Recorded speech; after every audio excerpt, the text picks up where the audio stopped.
The gang, we are live again. If anybody watched the stream of this game from last night on my PC, obviously I was having some audio issues, and rather than delete that one, I'm going to keep it up just because, well, two things. I streamed it directly to my YouTube channel as well as to Twitch, so I'm just going to leave it up because even though you couldn't hear what the hell I was saying, the game was still pretty straightforward. You can still kind of tell what I was doing, so I left it up there. You just get to watch me sitting down there on the broadcast, the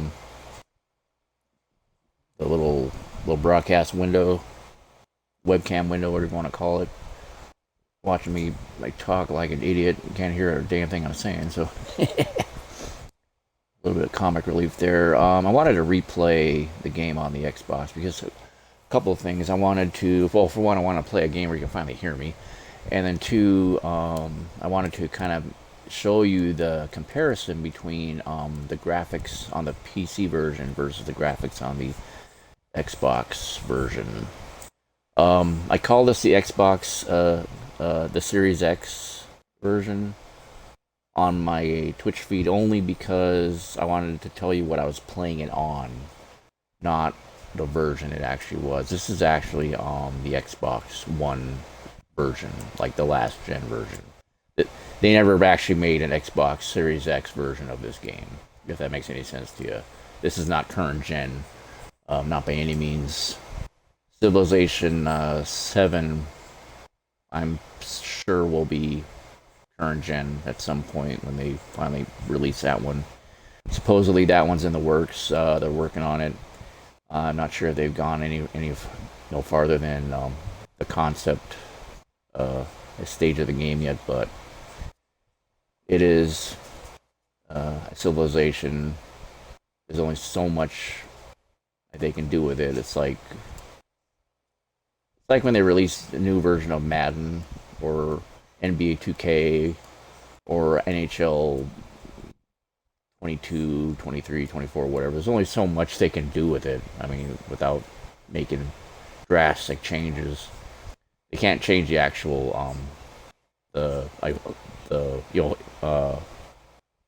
format of the game itself. Only adding whatever graphics or new graphics, new bells and whistles to it. But anyway, yeah, we're gonna compare the two. I'll start a brand new game here. I mainly want you to see the differences, the main differences between the two versions. We'll create a game, brand new. I was playing as Cleopatra before, but, you know, it's kind of pissing me off, so.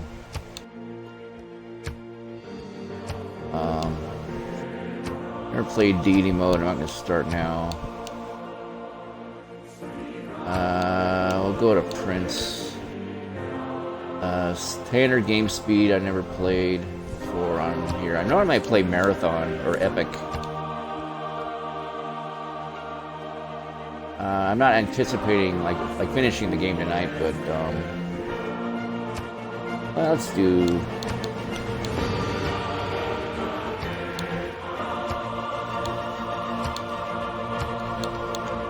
We'll do a standard speed.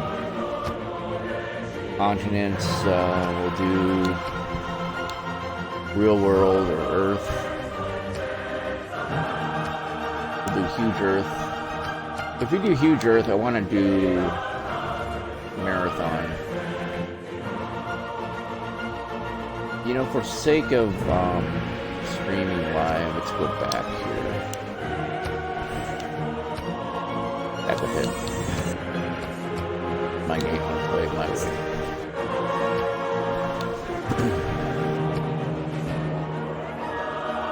Huge Earth. I'm gonna pick a leader I never really played before.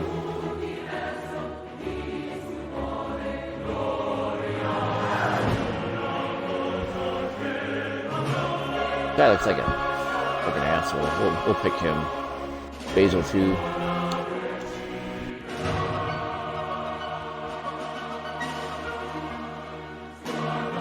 Basil.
sticks, and then you discover the wheel right after. That's kind of dumb. Or that's kind of what it sounds like to me. I never actually played it, but I'm just gonna be this guy.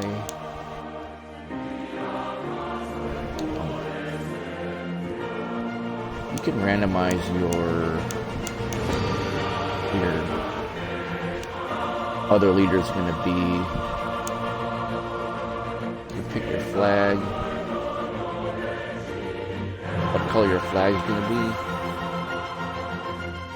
I like the dark purple on, or the yellow on dark purple. This looks like who he should be. That guy. And then we're just gonna randomly pick. Pool here. We'll do leader pool 2 this time. I don't know what happened there.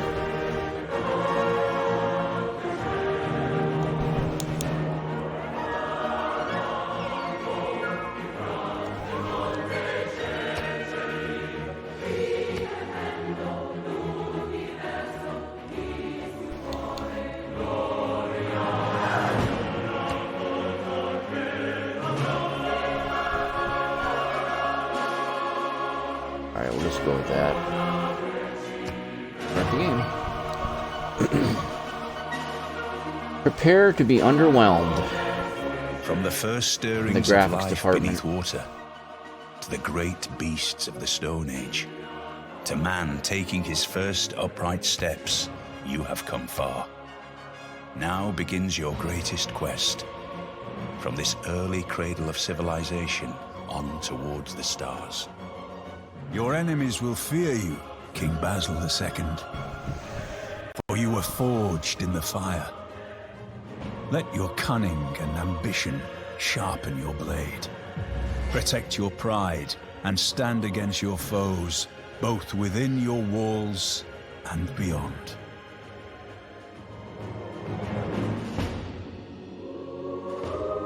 Take a quick pause to look at the features and abilities here. Try saying this word 3 times in a row really fast. Porphyrogenitos. Porphyrogenitos. Sounds like I'm summoning a demon. Remember that movie, The Army of Darkness? Batu! Baraka! Dicto! Porphyrogenitos. Apparently heavy and light cavalry units who flew down in the cities following the same religion as Byzantium. Gain the Tagma unique unit in the Divine Right Civic Discovery. Axes. Units receive 3+ combat strength and religious strength for each holy city converted to Byzantium's religion, including Byzantium's holy city. Byzantium's religion is spread to nearby cities when defeating a unit belonging to an enemy civilization or city-state. So obviously religion's kind of a big deal with this guy here. So I may want to focus my overall strategy leaning in a religious direction. I've never really I never really done that with this game before, so we're going to see what happens here. Again, prepare to be underwhelmed. If you watched my live stream last night of this game on the PC, you're going to see a very big difference between the PC version's graphics and this version's graphics. Here we go. Behold, crap console graphics. Nice of them to pick the perfect ideal area for us to build a city in, so we're just going to do it like right here. Though there is a coast area right here. We're just going to wait on that because we're right in smack in the middle of these resources here that are like immediately at our disposal. So we're just going to build a city here. Constantinople. Only have 30 gold up here. Oh, you want to do some things? I could do quick combat.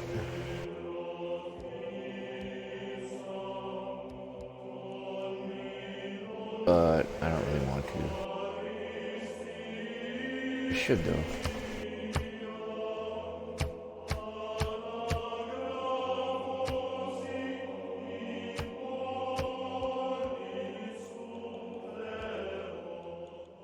The music down because big culprit last night was you couldn't hear what the hell I was saying. That's because the damn music was too loud. So the next time I do a live stream on the PC version of this game, I'm just freaking turn the music off. Turn that. Subtitles. Our format. Always open production queue. That's the one I want. Enable, because you want to see what your civ and what the other civs are doing.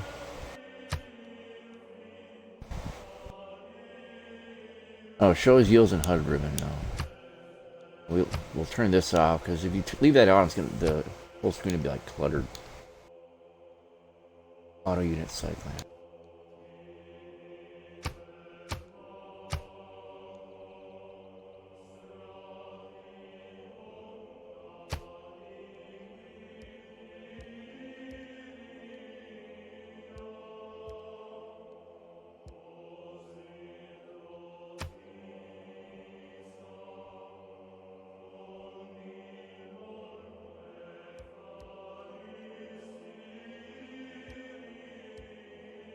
All the professionals, YouTube streamers that stream this game for a living, they always leave the show yield icons. They leave that on.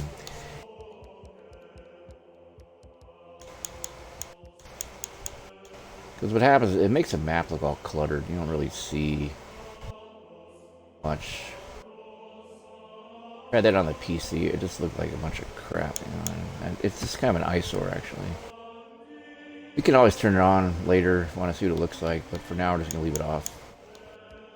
Oh, when you're playing this, especially on the Xbox version, or honestly any console version, you want to keep your autosaves like each turn, because the game tends to crash. I have it also on PS4 Pro, and I was playing a Civ one time last year. I was playing as Vietnam, and I had all the Civs, everything maxed out, and I got an error message about midway through the game. It was around mid-game when this happened. The game essentially crashed on me. I couldn't progress past a certain year or a certain turn.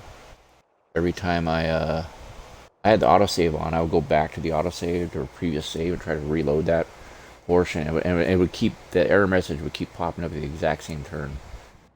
So I have not encountered that glitch on the Xbox One X version, the one we're playing now. But on the Nintendo Switch version, the PS4 Pro version, yes, I have. So leave those. And I have this on PC, and I have this on Xbox. So, if in case you have not really, if you haven't really noticed, I love this game. I have it on different consoles.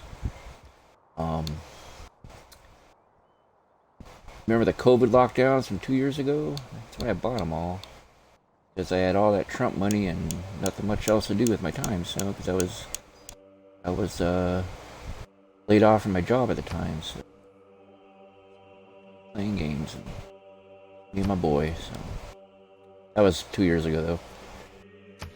So we're going to go with that. Turn to the game,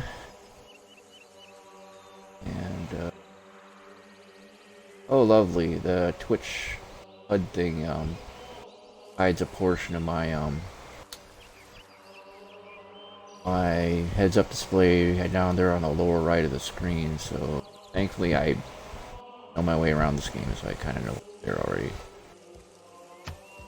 So right there, that's the alert. What you want your combat unit, character, the army, whatever. You want them to be.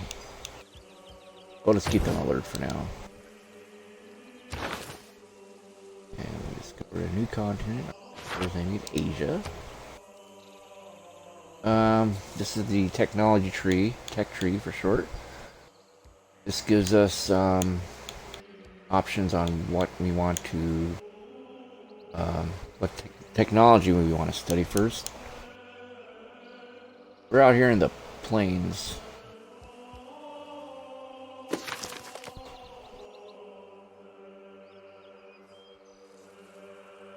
Could do pottery first because we want to be storing our food here pretty quick. I do want to get a builder, but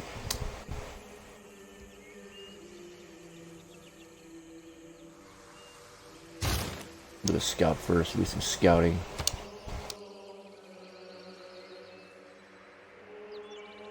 The waiting game here.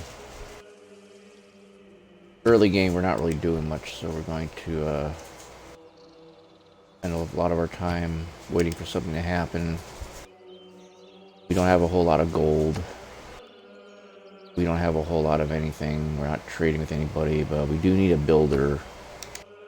We can start building some farms here, and then eventually, when we want to get out to this area here, expand our land out to here so we can build a harbor. That ain't gonna come for a while, though.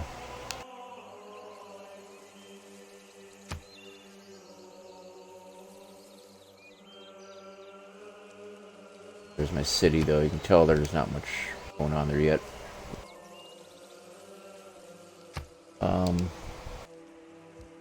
If this looks like not too exciting to you, some of you gamers out there, maybe you're unfamiliar with this type of game, yeah, this is it. It looks like a board game to you. That's because Civilization was initially released as a True Blue board game called Civilization. Came out way back in 1991. It was 31 years ago. And the first Civilization video game, I think, came out in 1992. Don't quote me on that. I would recommend consulting Wikipedia about that one, but I believe it came out in 1992. And it released, I believe, first released on PC, and then it released on the Super Nintendo, and then I believe there was also a Nintendo version and an NES version. And then slowly and surely started to hit every... Well, it didn't really hit every console. There were, for example, Civilization 2 was the first one I played. And that one did not come out until, I believe, 1997 on the PlayStation 1. I bought it way back in 1999, so that was like... And I remember I fell in love with the gameplay, the concept behind the game. And it was on the PlayStation 1. It was very, very primitive. I don't even think I have that game anymore. I played a version of that on my... I think it was my Samsung S1 or S2 about like 10 years ago. And it was like a free download. There wasn't much of that game really. Civ 2 was pretty very primitive, very clunky by today's standards. I mean, you think this game looks bad, I mean... That one looked pretty ghetto. But the gameplay was great. That was a fantastic game. It had these like full motion like video. Happy in the good potter's hand. I just learned pottery. I thought clay must feel happy in the good potter's hand. Oh. Recognize that voice. I thought clay must feel happy in the good potter's hand. That is Sean Bean. Sean Bean, the actor. Probably his most well-known performances was as the Boromir in Lord of the Rings and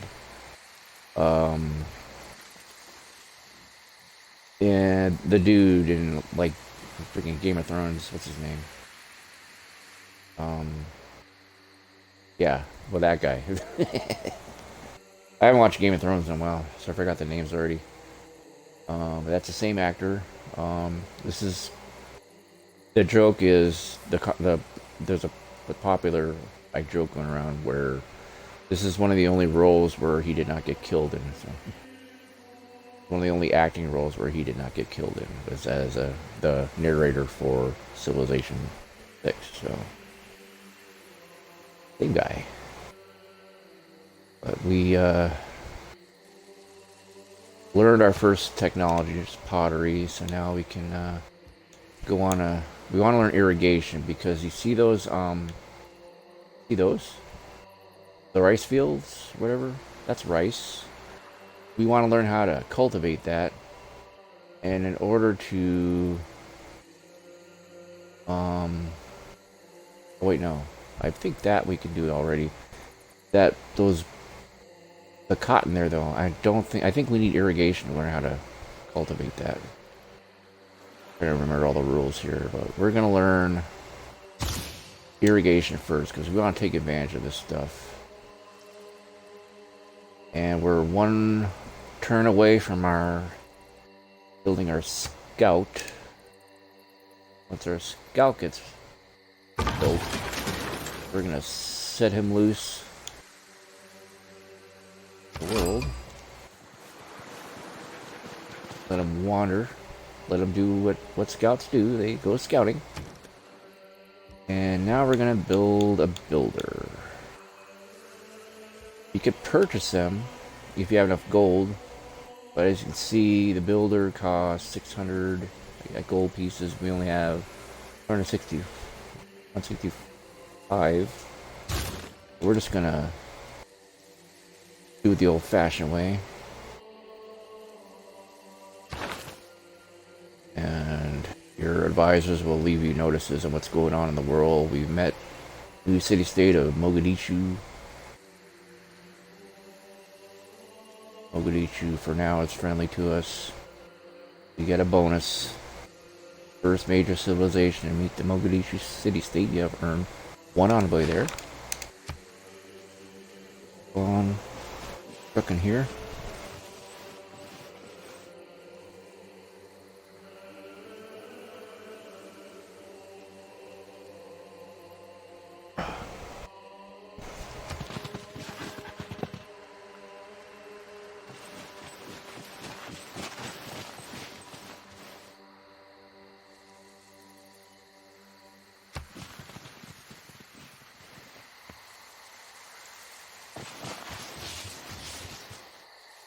I was a little disappointed with the live stream last night because many of you watched it, and you can tell by all the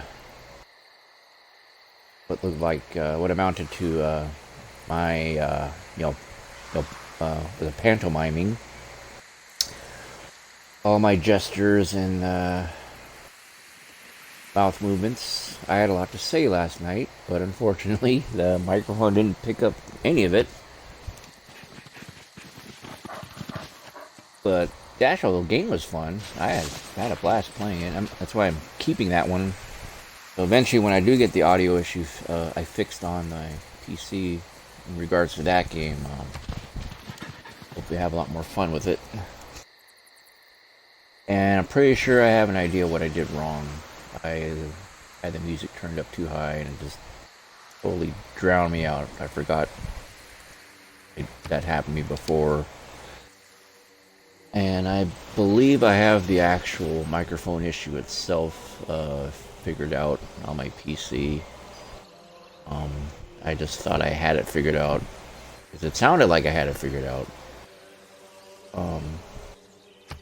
Notice there was two of them, two streams. One was a short one was the big one. I could hear myself, and I thought that, well, if I could hear myself, so can everybody else, right? And it's generally how the idea works, right? And well, unfortunately, that was not the case. So,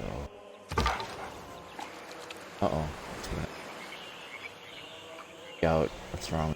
Oh, he's.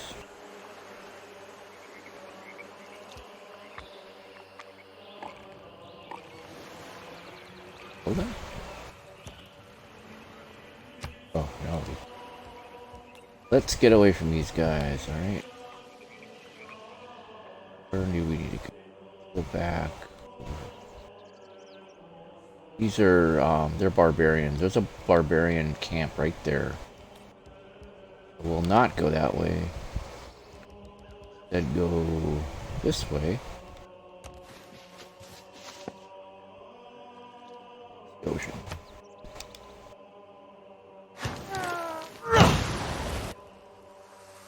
There's advantages to controlling your scouts manually. Getting to choose where he scouts, where he goes. But if you got other shit going on, yeah, you can always set him to auto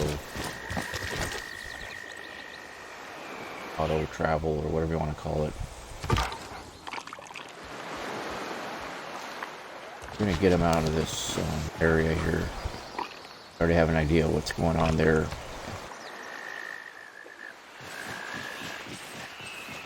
See, these guys, they leave you alone. They ain't out to get you. They're not hostile. You're gonna pick this game up. Oh, I mentioned that last night. See, when I first bought this game, I bought it when it was brand new, and then all the like DLCs came later. I did it the hard way, as did so many of us who are Civ fans. We buy the game new, and then the DLCs get but authority spoon-fed to us. The DLCs get all spoon-fed to us, and then we how they milk all the money out of us. We're going to add discipline to our army here. We'll do the faith thing later. I want to add more production to my cities, get some stuff built. Go with that for now. I believe that added some more, or that lessened the amount of turns it's going to take to produce our builder. We have a civics tree here we're going to open up. Foreign trade is going to be pretty important here because that will help us make, because we make money for our civilization primarily through trade. That's like one of the top things we make money, especially during the early game. Later on, as the game opens up more, you'll have more resources at your disposal. But primarily, the main moneymaker in this game is trade. What you trade to other civilizations, what type of goods you trade, the amount of the gold you bring back into your civilization by trading with others.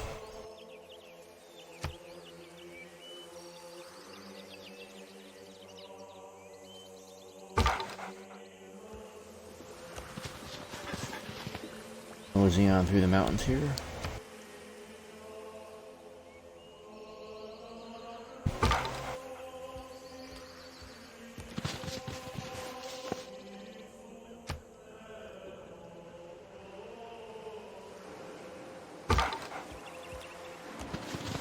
With the sun shining brightly, then dusk's mist falling. At every turn, the scenery changes like magic. We discovered natural wonder. Isn't that wonderful?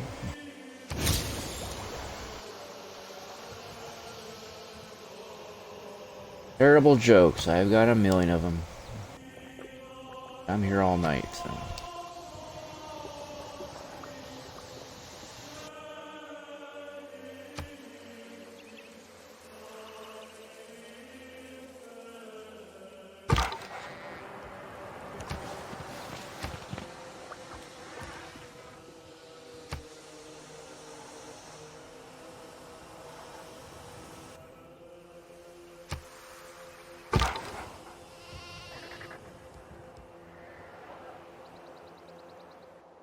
You're wondering, this game is as tedious as it looks, real life? The answer is yes.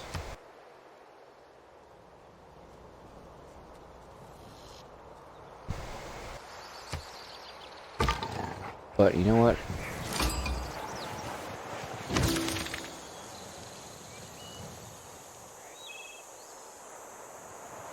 If I played tedious computer games or video games, I'm doing it for you.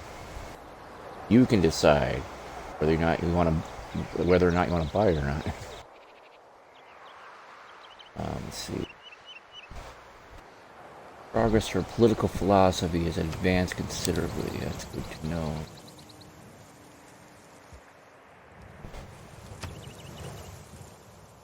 Stop right there.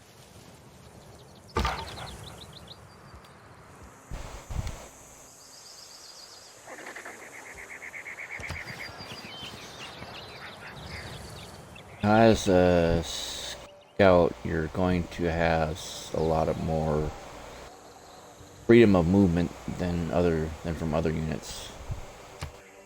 Other units, for example, an army, like a warrior, army of warriors, like these guys here. They couldn't just march into Kabul's the border without raising a fuss.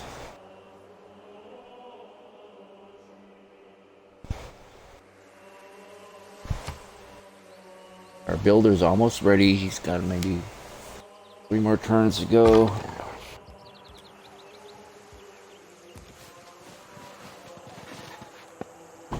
There's more, I think these are the bull guys. I don't think they're gonna bother us. Yeah, I know they have the same colors as the barbarians do, but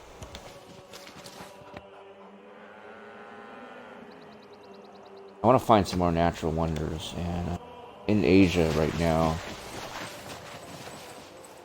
I kind of have an idea where they're at. We discover more natural wonders, like one we discovered earlier. That does give you points. Until I'm looking for Tibet, because I want to find Mount Everest. Everest is around here somewhere. Alright, there's my builder. Now he can make improvements to your resources here. Now you see, I have not yet learned irrigation, so I can't build a farm where these wheat fields are. I can build them where the rice paddies are, where the rice resources are. I don't think I can get that tea quite just yet. If you can build or take advantage of resources of tea within the region, you can build a monopoly that way. Because we're not quite there yet, we're gonna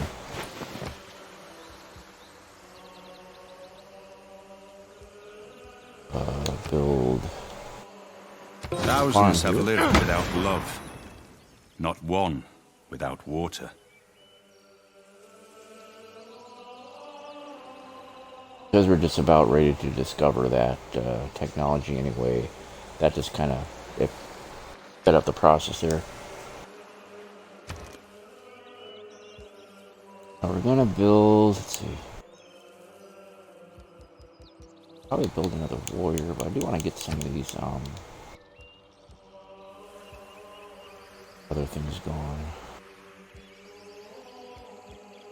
Monument.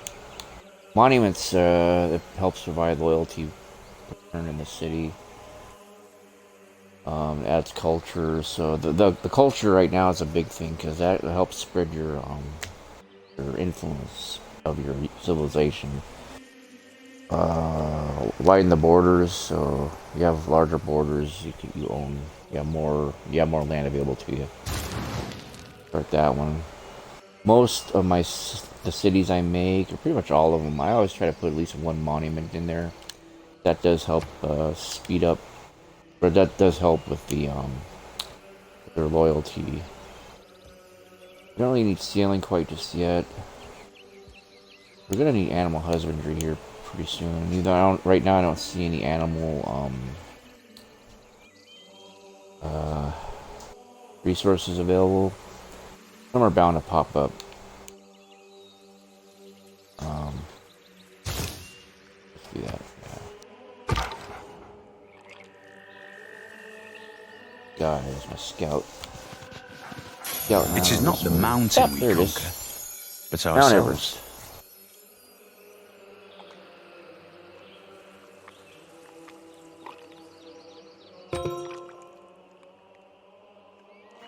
Awesome sight of Mount Everest has inspired local myths and legends. We have discovered the hero Anansi.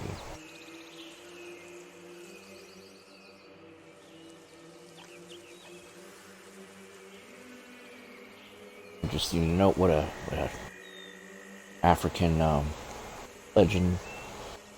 legendary hero, whatever, will be doing right around the Himalayas, but game's not known for its cultural accuracy, I guess. A good way of putting it. What's asshole?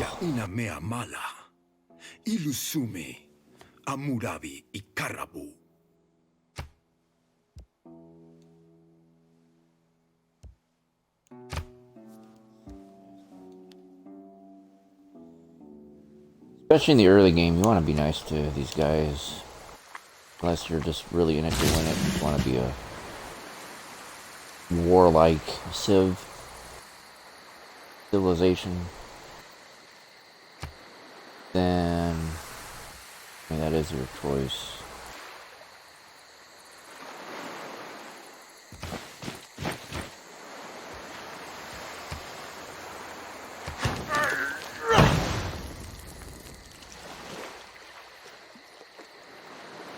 You notice there, each time you use these early builders, you only get basically 3 chances to improve your resources with these guys.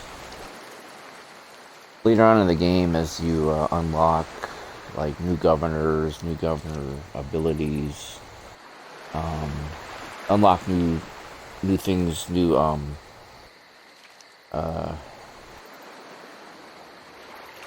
new things for your civilization.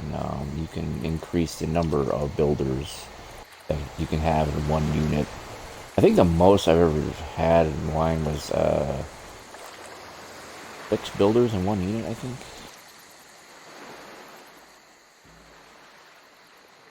Or six times I was able to use the builder unit. I think that was the most I've ever done it.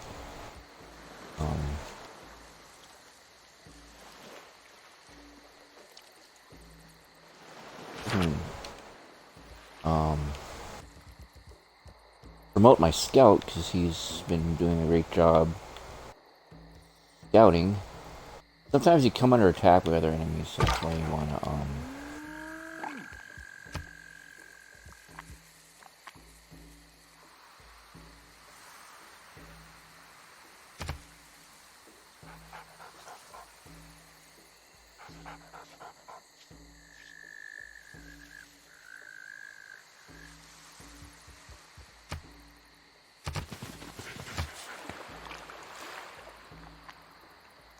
follow the dog? Okay, here you can promote. I'll just make him a ranger for now.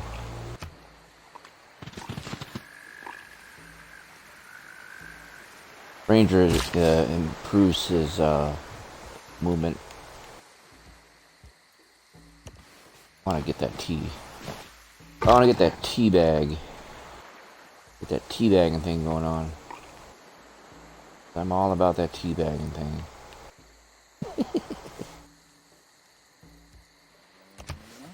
I'm teasing. I don't do that teabag thing. Oh, well, I mean, at least I've never had it done to me, so.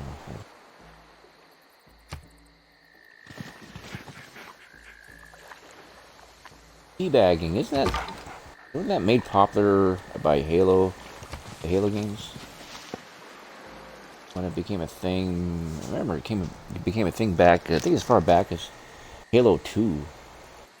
We went online and got killed by someone and they came up, they, hand over your corpse and they, need to squat down and teabag you.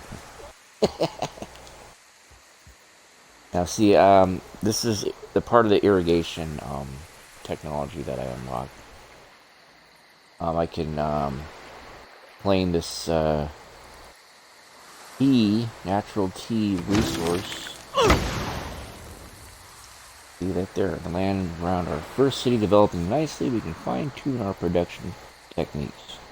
Progress towards craftsmanship has advanced considerably. So, as you can see, teabagging is a craft. We must hone our craft. We must hone our teabagging skills. I can go on all night with this teabagging thing. Alright, we must be in India, driven by the land, shape of the land. Back up this way.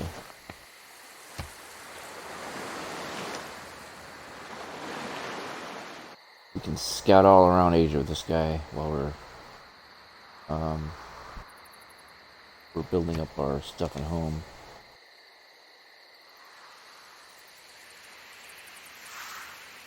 I've got the difficulty level turned up a little bit on this, but I mean so far it's pretty straightforward.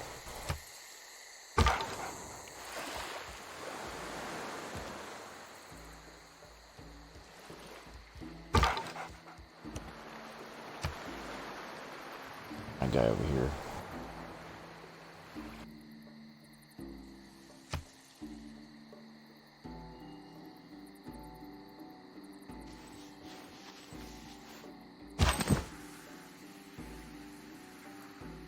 Variants.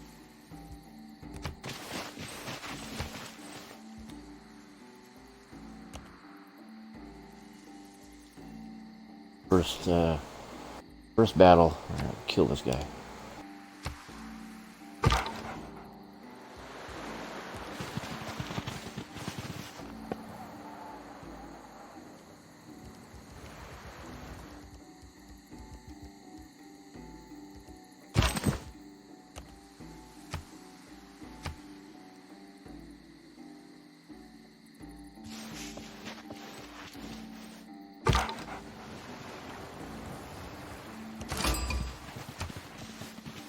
Ihtugu hana pe winya, ntogi mawin, miwe chihtuin, kigayana no.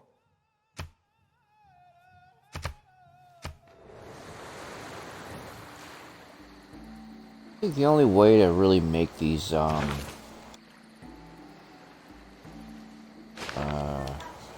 civilizations pop up in the parts of the world where they're supposed to be is, I think on the PC version, you have to look for a mod to do that.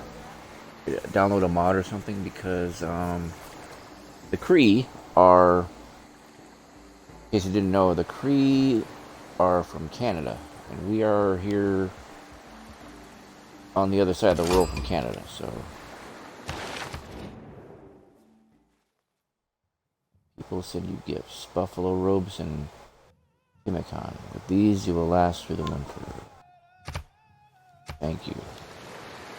Alright, get out of here.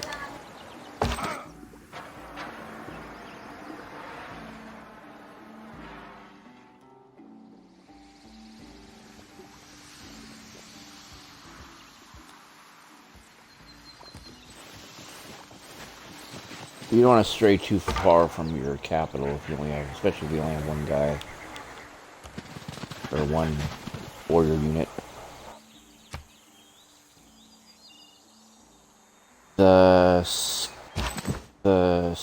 Like, your scout unit is a great early game ambassador for your civilization. So another continent we realize is a wide world of trading opportunities. Look at that. Go all the way to Europe here.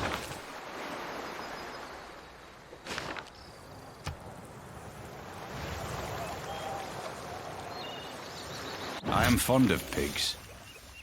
Dogs look up to us. Cats look down on us. Pigs treat us as equals.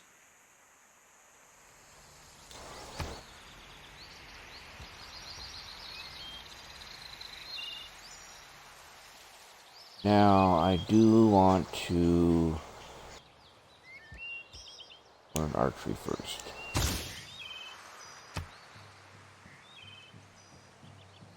We're almost done with our monument.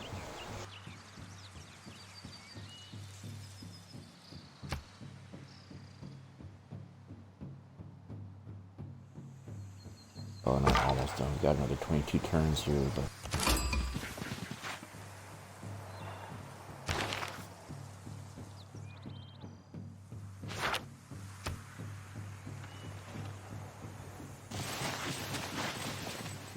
You send your scout unit across the land to meet all these new civilizations.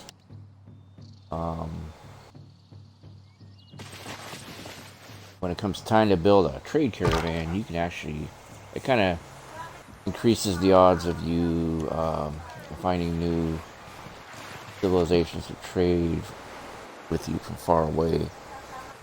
Now that's Africa. Right, in case you didn't know, that's the Red Sea.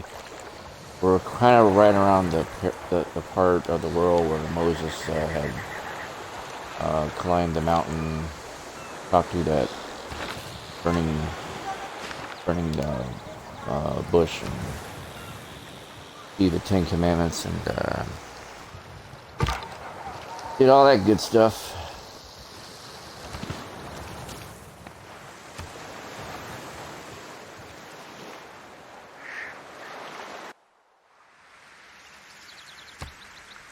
I have filled a water bag from my people and gone to the desert, and walked empty wastes while the wolf howled, like a gambler whose family starves. That's poetry, man.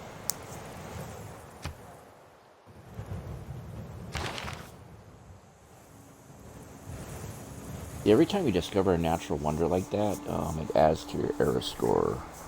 I remember I explained it to you last night, but you couldn't hear me. Era score is it helps you in a couple ways. If you're playing to win the game, like for points, the more of a score you have, or the more era scores you win, it increases your overall score.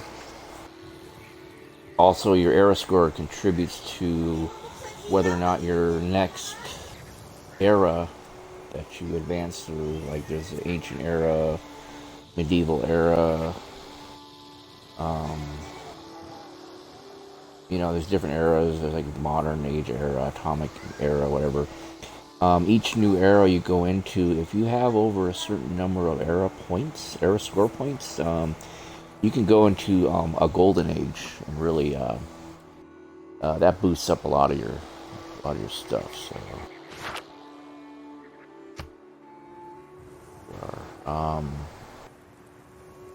That's the positive aspect of trade, I suppose. The world gets stirred up together.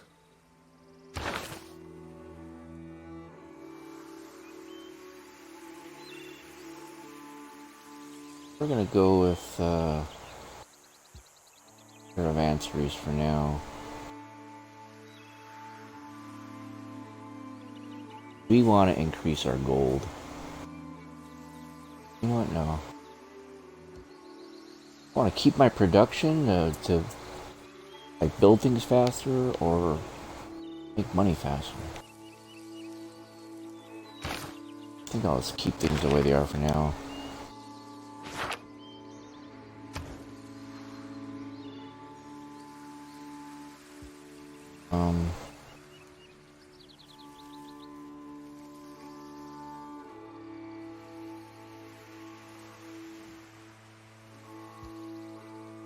We'll save the early Empire stuff for when I grow a little.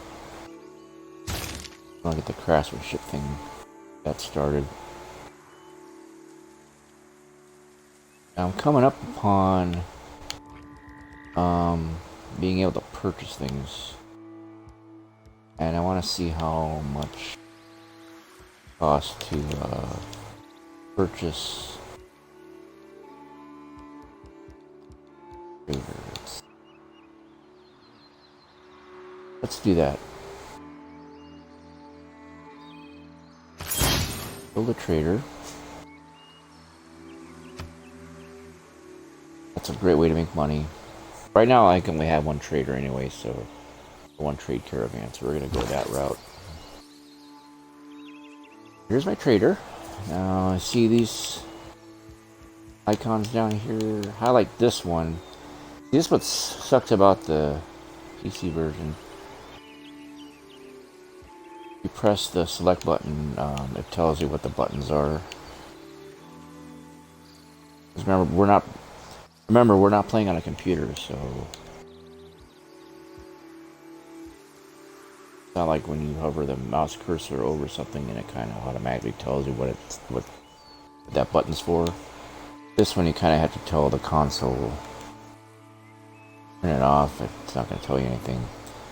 This will make a trade route though. I like that. Now, there's only 2 places I can trade to for now. We're gonna go with Mogadishu because you get 9 trade turns with Mogadishu versus 8 trade turns with Anshan, and they both produce, or they both yield the same amount of gold. So it's gonna be that. Plus, I think Mogadishu's closer. Trade route directly exchanges goods, but a medium of exchange would make trade more flexible. We gotta learn how to make money next, or soon.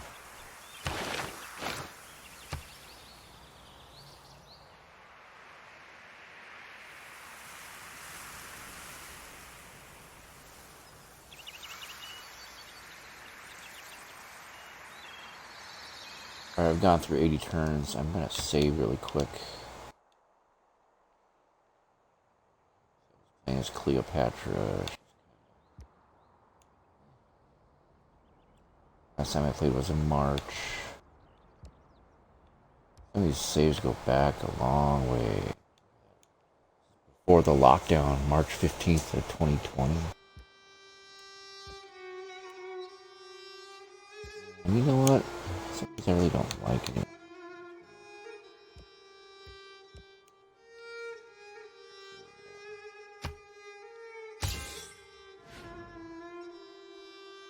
Let's go back to the game. I'll make sure I got my game saves down.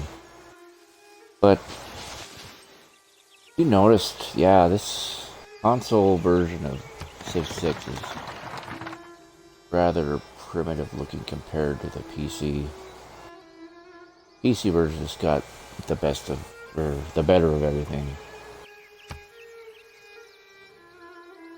The whole interface is obviously made for a computer, but you can still have some decent fun with this. Eciam Robert Bruce, Scotland me Falwith. Be het through ach fell det so chweet author o battalia.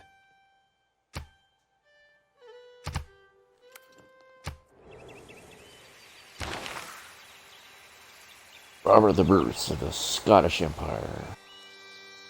See, every new civilization you meet as well, you earn era score points, so.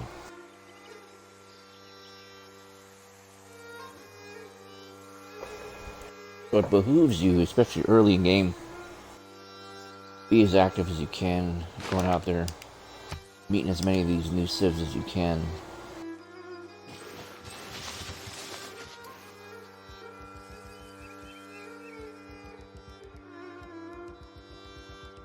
Oh my goat. He's way out here. There he is. He hasn't learned how to travel through the ocean yet, so or on any kind of water yet, so automate him.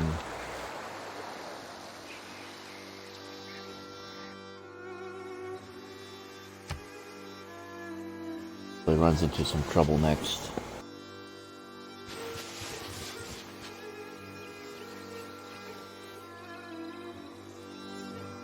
I want to earn my warriors some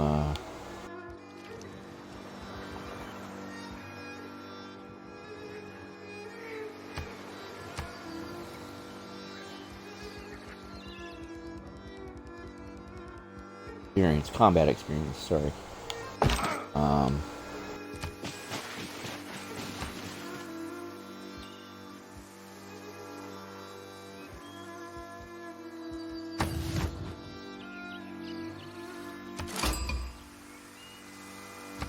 Gott grüße euch, Geselle.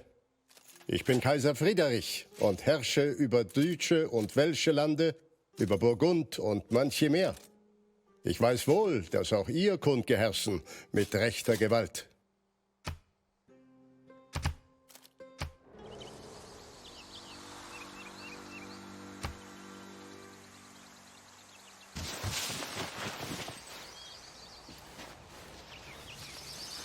You guys always run away from me. I don't want to run too far.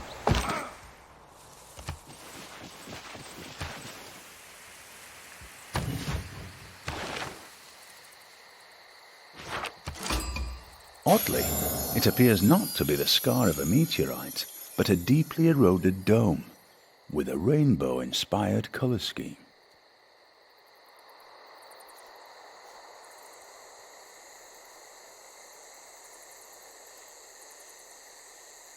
Yeah, people are still trying to figure out what that thing is. The Eye of the Sahara. There's a lot of good theories out there, but they're still not quite sure what exactly caused that thing to be what it is. So.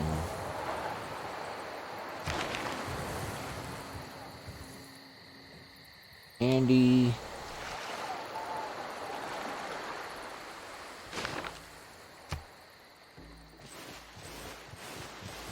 Probably not how you pronounce it. Probably pronounced like Condi or something.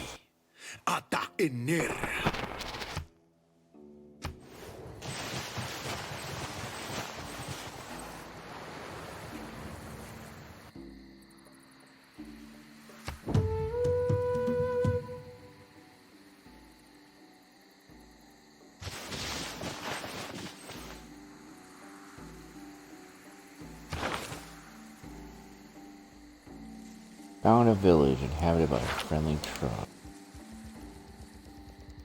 Find out where he's at.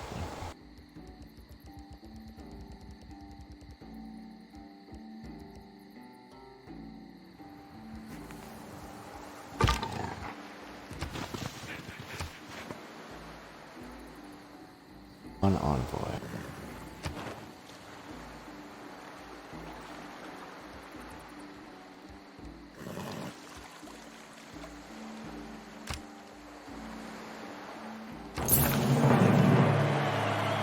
That helps us. Look, we've sent 3 envoys to Mogadishu, so now that we are their suzerain, I'm pronouncing it right. That adds +2 era score to our tribe, or to our civilization here. So.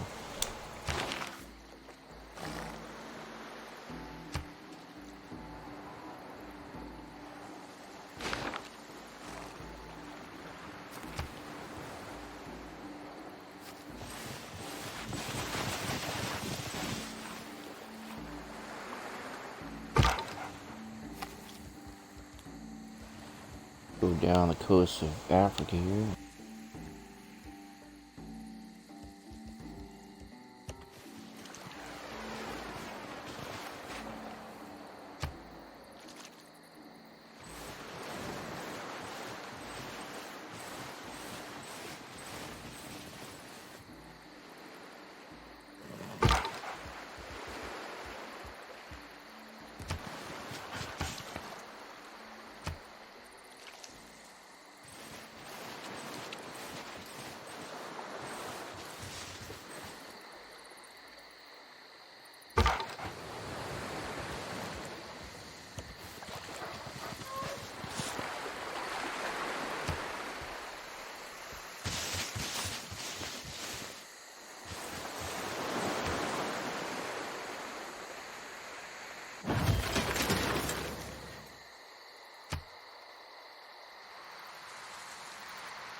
I don't know how to make it automatically go back to your home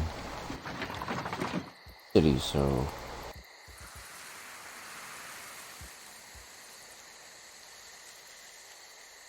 alright, we have our first monument. I want to make another builder.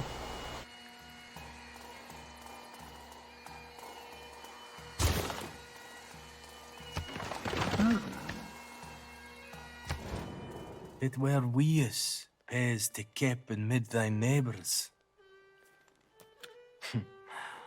Blood fades payeth men at great expense.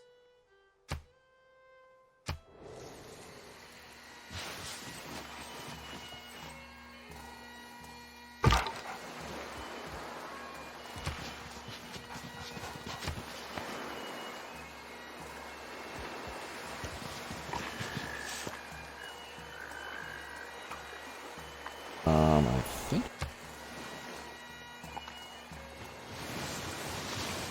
I remember the shape of Africa. Going down towards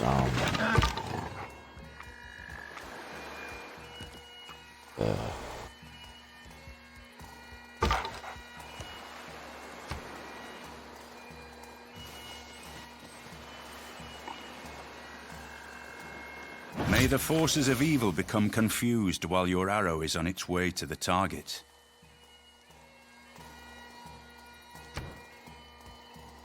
Alright, we discovered archery.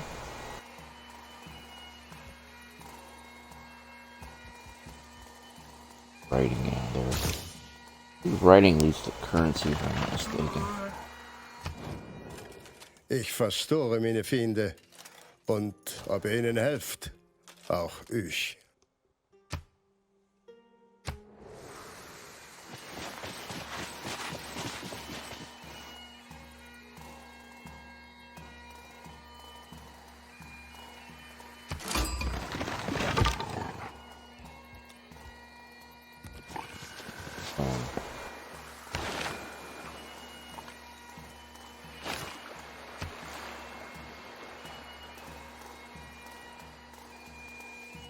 Jerusalem wants us to send them a trade route.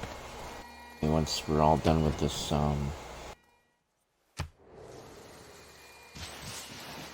current trade route we're on, we can see how trade with Jerusalem works versus the other one.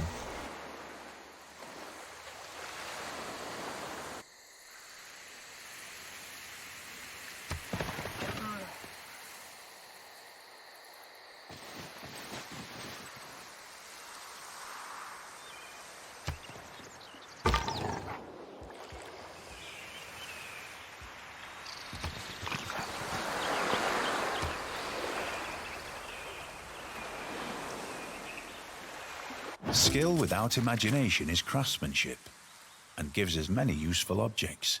such as wickerwork picnic baskets.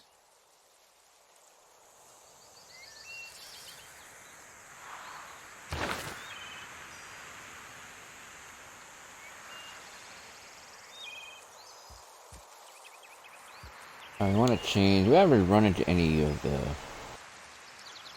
barbarians, so the discipline was kind of a useless one. We want to go with Agogi because you get 50% plus 50% production toward ancient and classical era melee, anti-cavalry, and ranged units. So we're gonna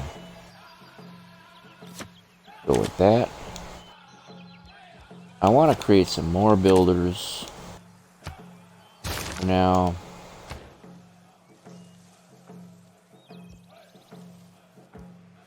see our early empire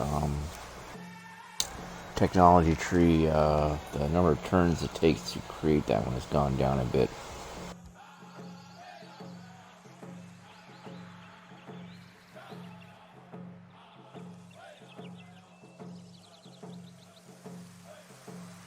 I want to build my empire.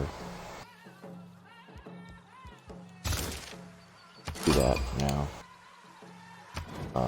Jag är Kristina, Sveriges drottning. Patron av konst och litteratur. Hälsar jag en annan kunskapsälskande person?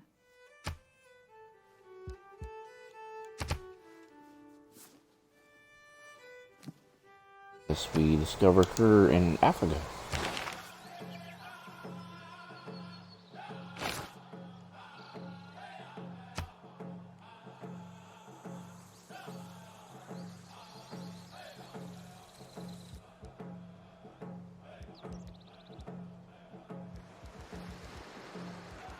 Sure did.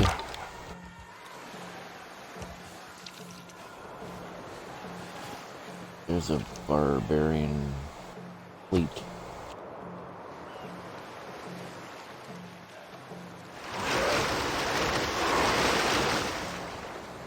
They're probably going back home, so there's probably a barbarian camp down there somewhere.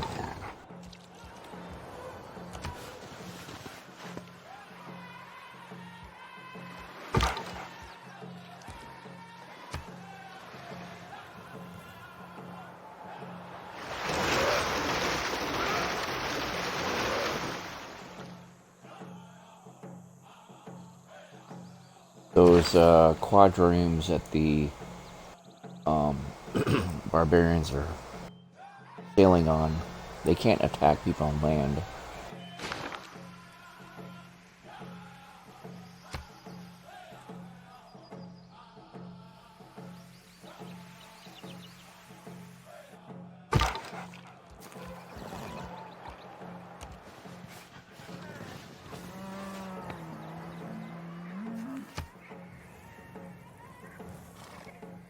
Does help you to know at least some of your geography, world geography. Like where, for example, because I'm in Africa right now. Where is Mount Kilimanjaro? It's around the middle of Africa somewhere, I think. More like East Africa. Going by the map, I'm kind of at the Horn of Africa, or the Cape of Africa, the southern part, most southern part of Africa.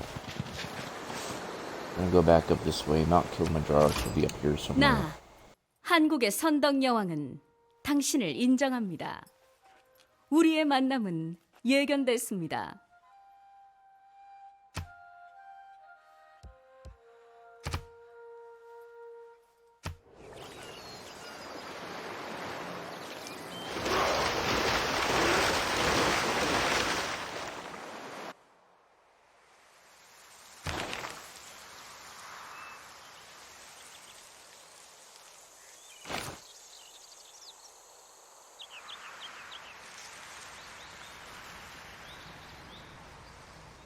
I'm not sure if we have earned enough era score points to trigger a golden age or not. I don't think we did. But Writing means sharing. It's part of the human condition to want to share things. Thoughts, ideas, opinions.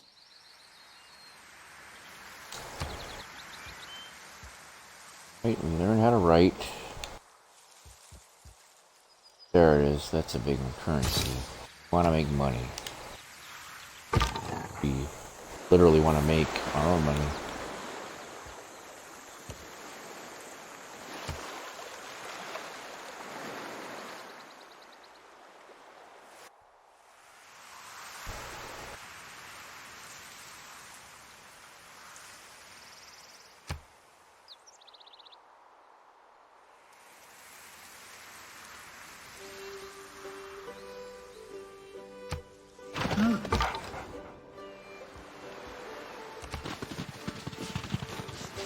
As it turns out, There it is. Mount Kilimanjaro is not Wi-Fi enabled, so I had to spend 2 weeks in Tanzania talking to the people on my trip.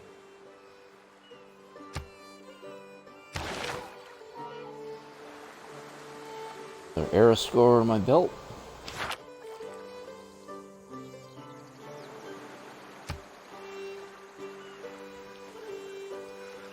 Oh no, my next golden age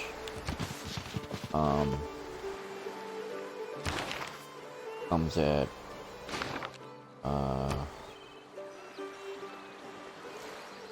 arrow score 30. You can see it down there on the lower right.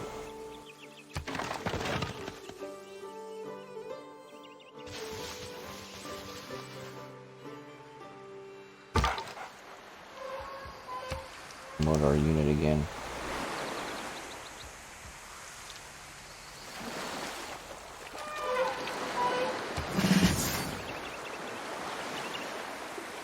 Now our scout, you see that, the feather thing? We can actually name our unit, so we're gonna name him.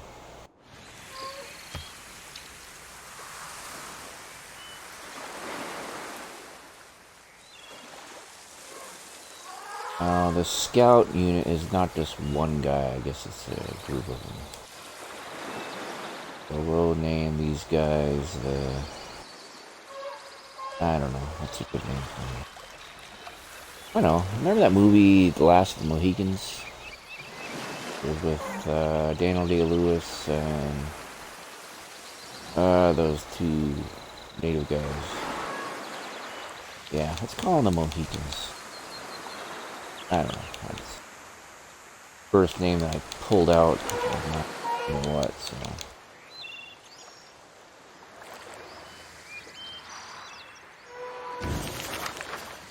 Mohicans. They're my people.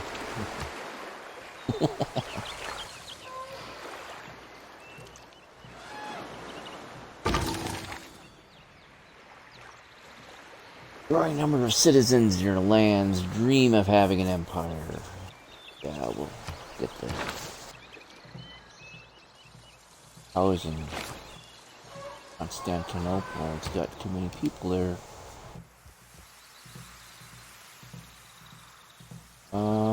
We can build the granary there.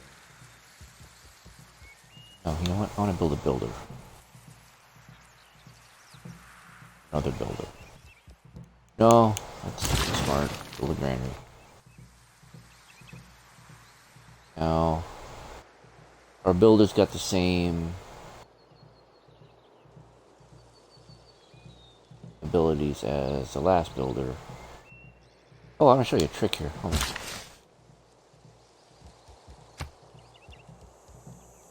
We can purchase land.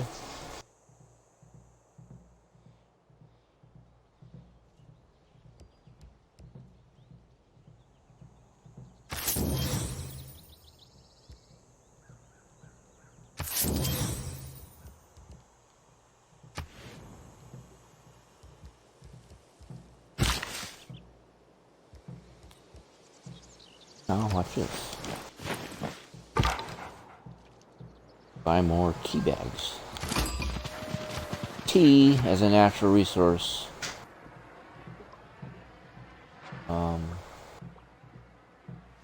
I can actually own, eventually, if I claim enough of the natural resources of tea, I can actually,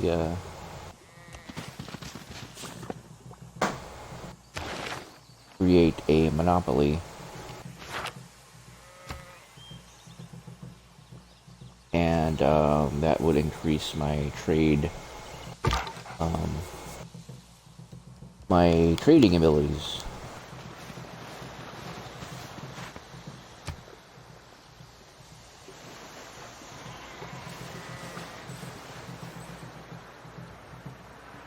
I want to discover more of Africa.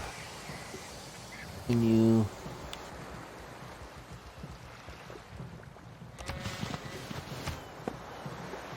Uh-oh. Now the barbarians appear to be advancing quite a bit. Their boats are starting to look nicer.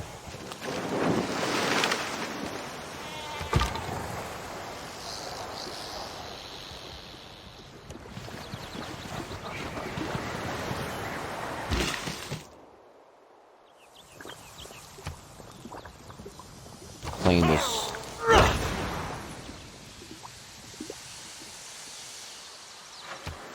Now we own 2 of the tea resources. Now see, because I claimed those tea resources, now people want to trade tea with me. So the Korean Empire wants to trade 1 unit of tea for 30 turns in exchange for 5 pieces of gold for 30 turns. Translates to 150 gold. Plus open borders. I'm so far away from them that having open borders with them is kind of pointless. But I'm going to accept this deal because it sounds pretty good.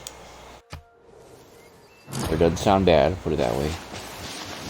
Now that adds more gold heading into our coffers.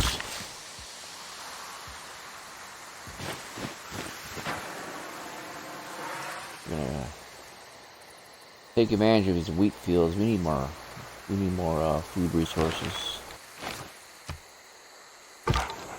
Oh yeah, that reminds me, we need to build a wonder. We really don't have anything to call our own yet in our culture, so we're in our civilization. We're gonna, first chance we get, we're gonna do that. I do want to build another city too, because having just one kind of hinders you, holds you back. You want to have at least one other city to either trade with or just to help advance your culture. So we're still early game here. I did pick marathon. You see the number of turns I have to the finishing the number of turns. 1,500 turns to decide who the winner of the game is. Nice thing about Civilization is that you can continue play the game after you've won or lost. So it'll ask you, hey, do you want to continue or you want to quit now? And if you say continue, it'll go on indefinitely. And that's a great way to really see what the game has to offer you. So you see these the wheat resources I have here. We're gonna create a farm there. And now we have more food coming in. I'm gonna take the other wheat field too, just to solidify our food resources. After that, we can focus on other things. We got all the bread we're gonna need here. Bread and rice. And this guy here, we're just gonna keep on exploring.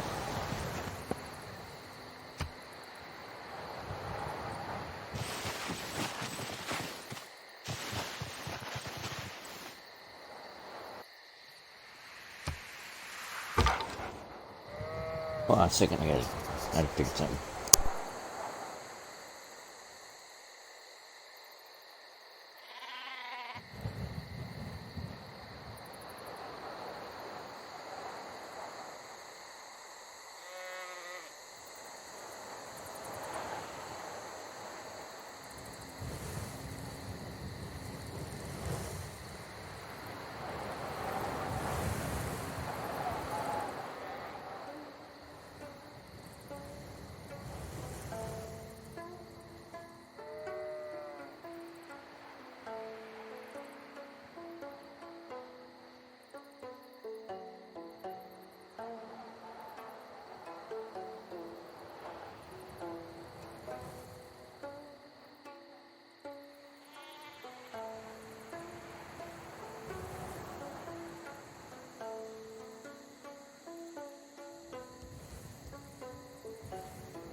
Sorry, you're having a quick bite to eat, and I do want you to hear chewing my food in your ear, you know, like that, you know. That would have been disgusting, so.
Obviously, as you can tell, this is a bit of a casual, relaxing game.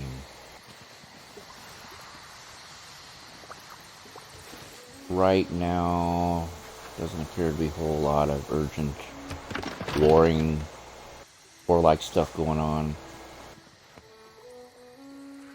Probably could have picked a better game for that.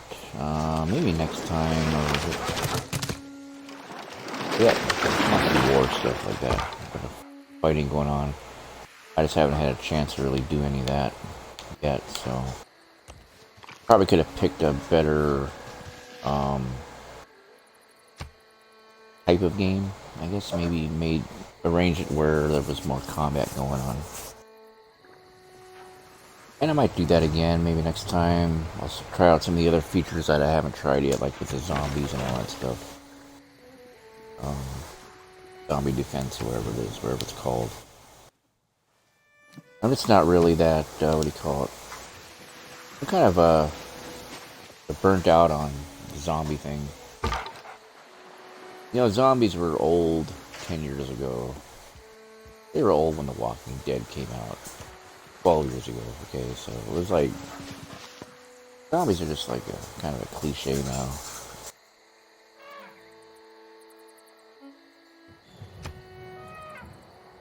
At least for me, they are. We've had so many, you know, zombie video games over the years, zombie movies, zombie this, zombie that. This, you know, to the point where the zombie's just like a cartoon now, kind of a joke. Even when the Walking a Dead TV show tried to make it a serious, dramatic thing. In my opinion, I mean, after a while, that show just got so old because you hardly ever, at the point, like later on in the series, you hardly ever saw any zombies. It was just people, they're all bitching and moaning and complaining.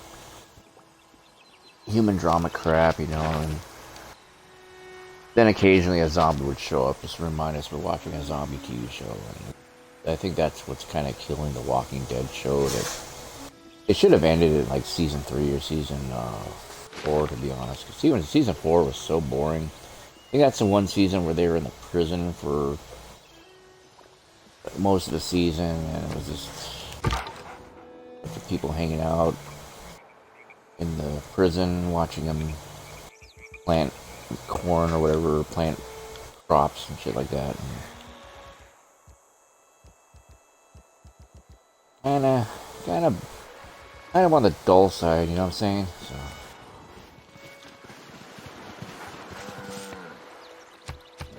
다른 이들이 하늘을 향해 나아갈 때 당신은 땅을 파고 있습니다. That didn't sound very Friendly?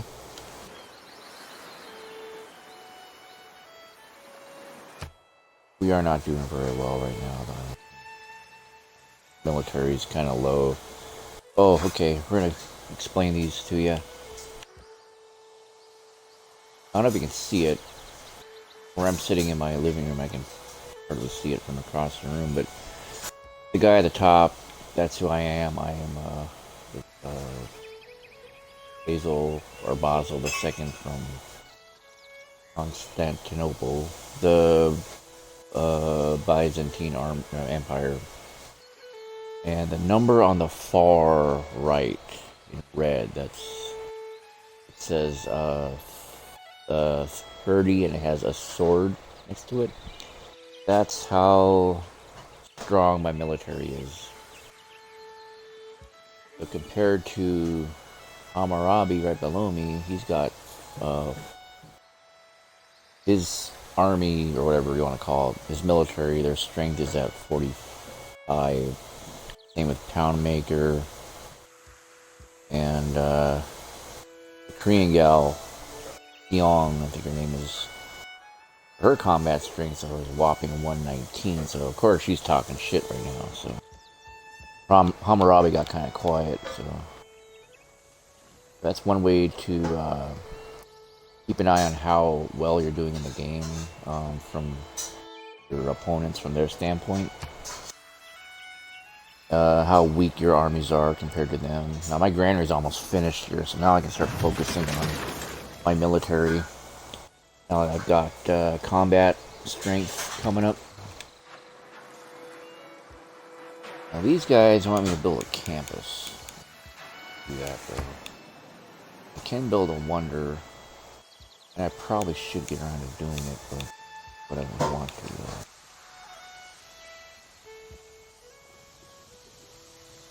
Oh look. Yeah.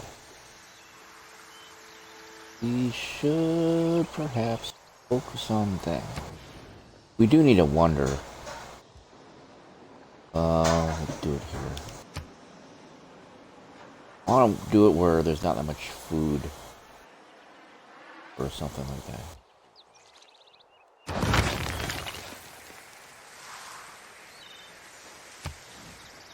We'll start that up. Suma ulte semani. Alright, he's talking smack again, but once the money starts rolling in, I'm gonna start purchasing some more military. For a little bit on that. Hold on a quick second.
Alright, folks, I'm back. I had to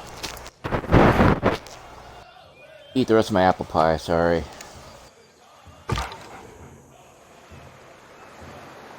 You want to pull a Cartman on you. Not as fat as I sound, but I'm getting up there. Alright, my scout can't cross waters yet, so he's going to have to go around. What we're going to do here, I'll take about 7 turns.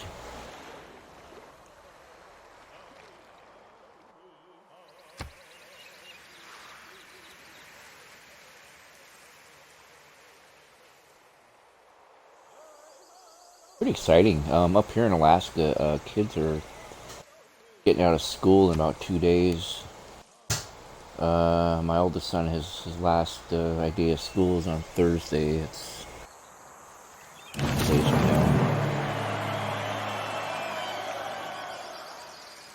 Alright, we just discovered currency. Money, if it does not bring you happiness, will at least help you be miserable in comfort. It is equally important to have a happy and engaged workforce as it is to have a profitable bottom line.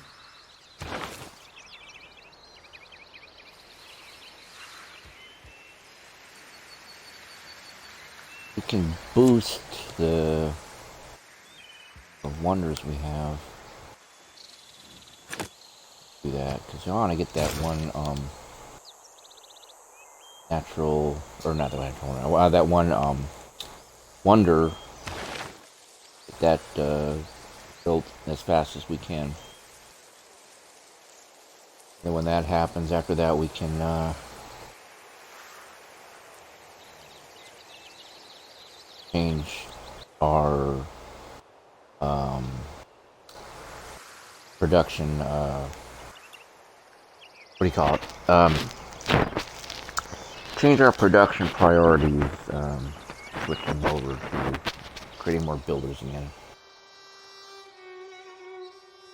Roads unlocked, upgrading all roads in your territory, 1 moving point.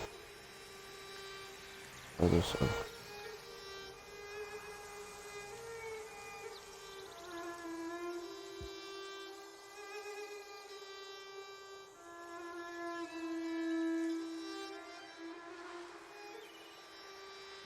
yeah, creating an industry. That's the word I was looking for earlier. We can actually create an industry using our builders. What happened to our builder? Did I use them up already? I did. Yeah, I used them to build the what do you call it? The wheat fields, so I'll keep my food coming in.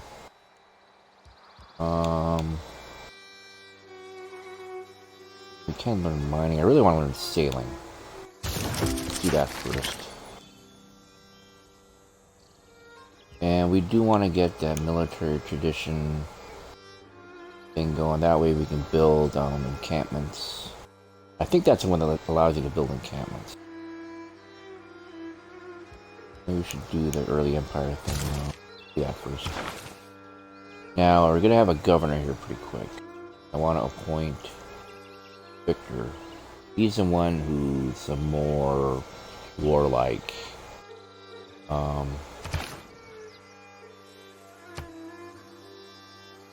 He's the guy you want in charge of the military. Got him established now in our capital. Capital being a loose term, it's our only city right now, so.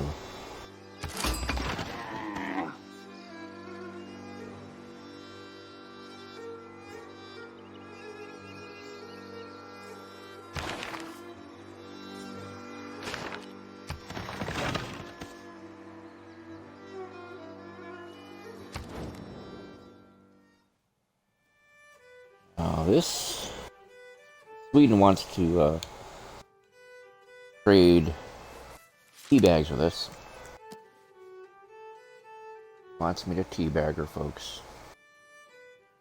Her words, not mine. So.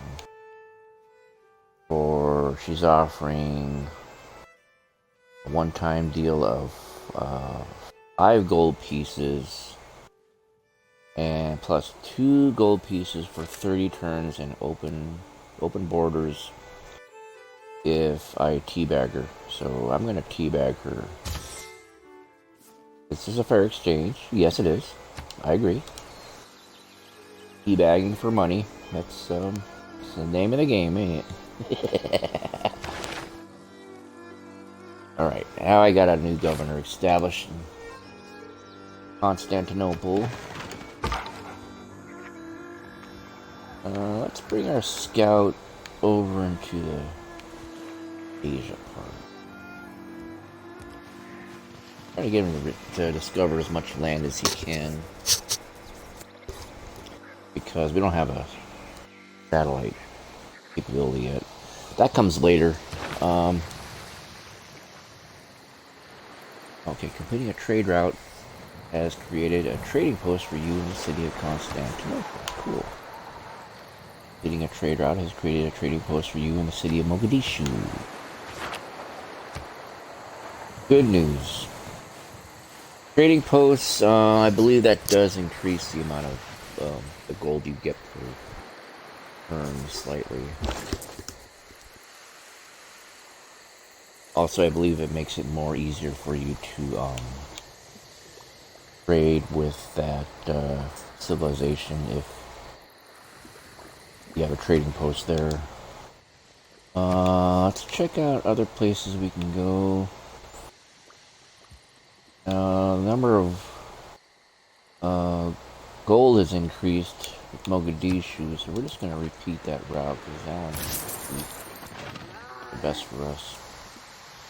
We also want to eventually start creating other cities closer to some of these other civilizations and the city-states. That way we have more trading options available to you.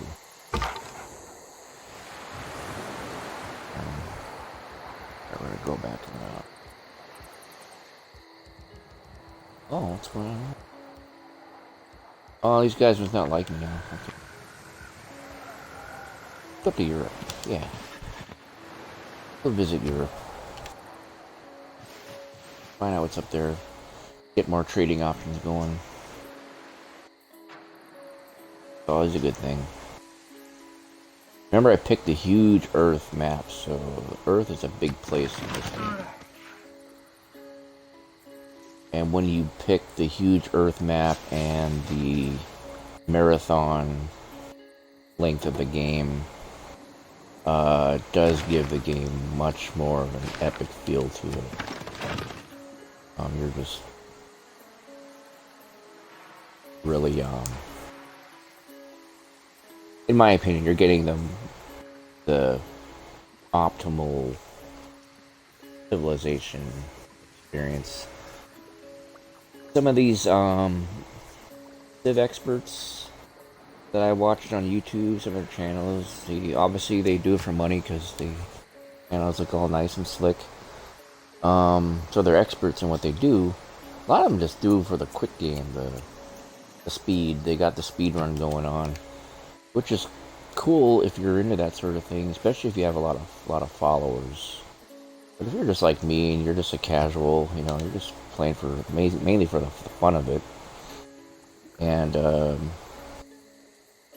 admittedly, I don't really get to talk to a whole lot of you quite just yet, but whoever's popping in to check it out, eventually, once things wind down a bit for me, in real life, when I'm not working as much, maybe, I'll definitely want to engage with more of you.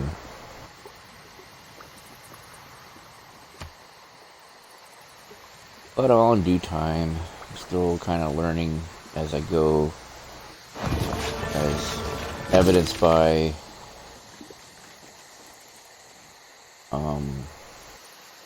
my technical difficulties I had with the PC version of this game last night. I'm trying to figure out the audio portion of it. As you can tell, since I'm not doing this full time, I'm not really grasping all that I'm supposed to be doing here. Look at this. The city rebelled. I'll keep it. Now I have another city, like a free city. Citizens of Mashkan Shapir feel an affinity with us and willingly enter our civilization. Where the hell are they? Oh, they're not too far from us, but they have like no military there, so we're going to we are going to send our guys up there to fortify that city. We will build them a monument, keep their loyalty.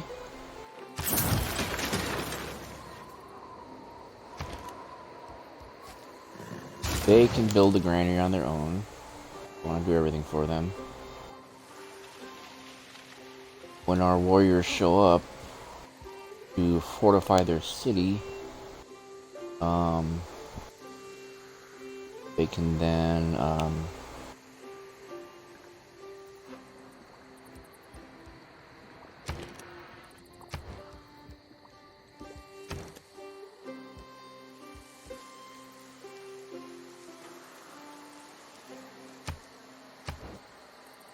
hope I did the right thing here. Right now our city is essentially like defenseless.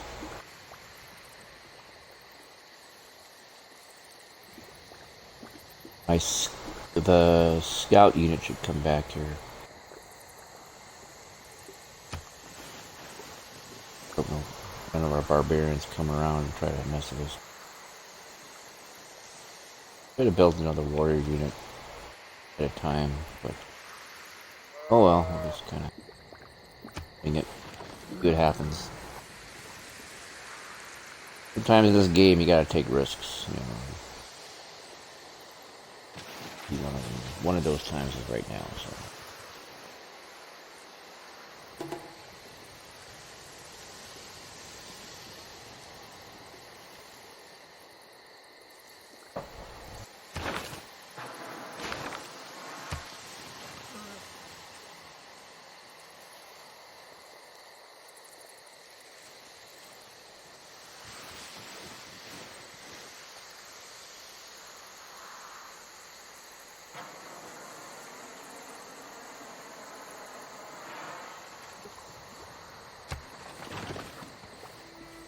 I'll at least get another warrior unit in there.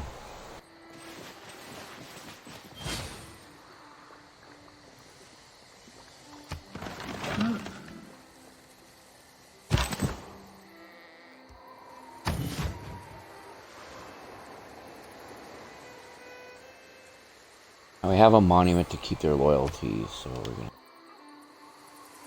to help keep their loyalty. Having another city or an empire, though, that's a good thing. See this little the gap here between us? We can build a connection between these two cities and expand their tiles this way, their tiles this way. Grab some of these natural resources along the way, and yeah. Hojo.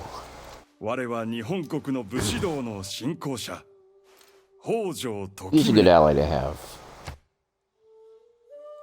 Last game I played on Xbox, I was Cleopatra, and he ended up being a good ally. He was very generous with us as far as trade was concerned. And we formed an alliance with him, with the Japanese Empire, and yeah, that was very profitable. Kind of want to keep that good relationship there. Because of his proximity, we can actually trade with him now. So once this trade route's all done.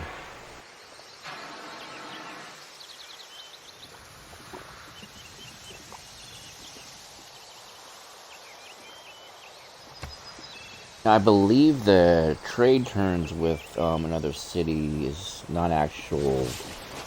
It's not the actual game turns. It's actually like how many times they go back and forth from your city and their city. The one trade turn is actually like I'm gonna bring them back home here.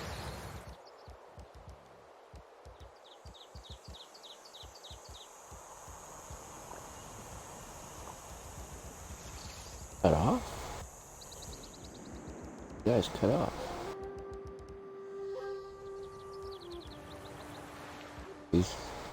You guys don't like me anymore, so I am cut off. How about we just keep on keeping on?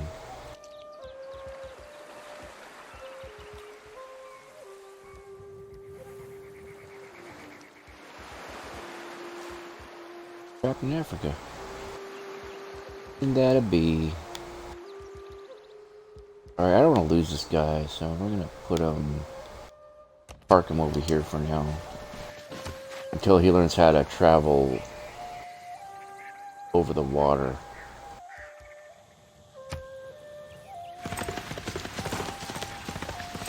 I don't want him being ganged up on by these guys. Whoever doesn't like us anymore, so.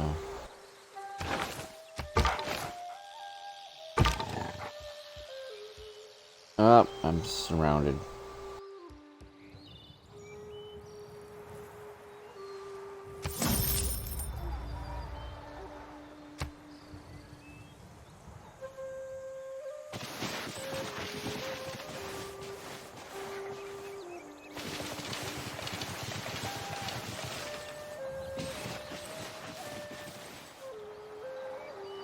Vessels large may venture more, but little boats should keep near shore. Alright, so hopefully that will unlock.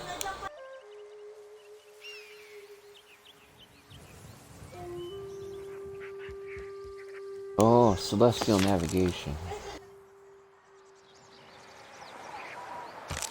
I do want to learn astrology. So my guy can actually travel across water, not be trapped over here just because some of these assholes don't like him. So.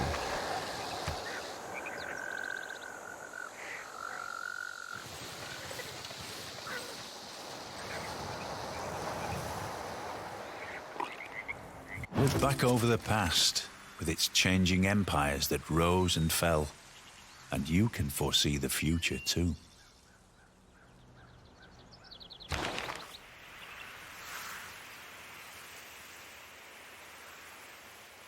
Change when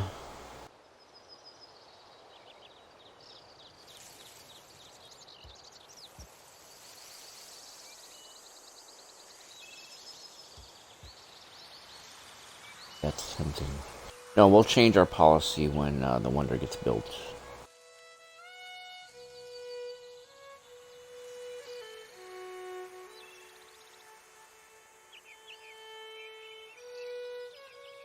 I am tempted to do that one. As of right now, I think we're okay.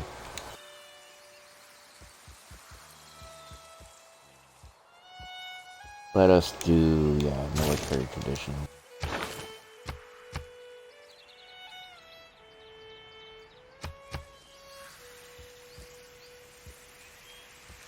Defense logistics. Okay, the city cannot be put under siege.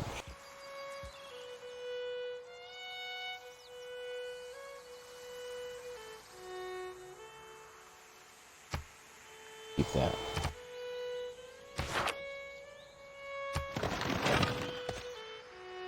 Remember, we are now currently defenseless.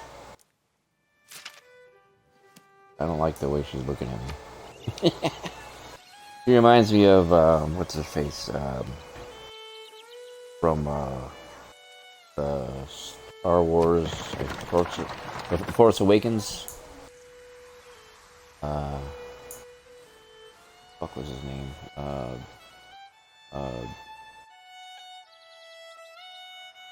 Han Solo's kid. Ben Solo, yeah.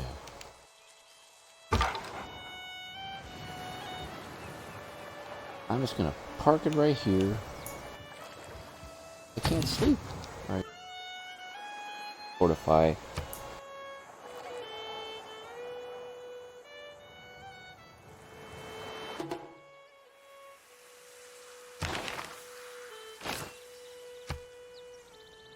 Alright.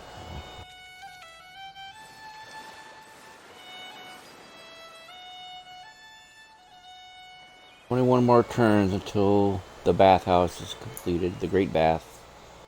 When that happens, any floods going on in the rivers, we can't get flooded out, so. And I don't want all this farmland being flooded out, so.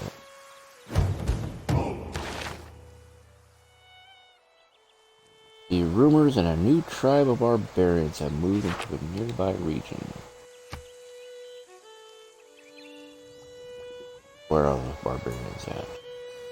We've been fortunate to have been surrounded by other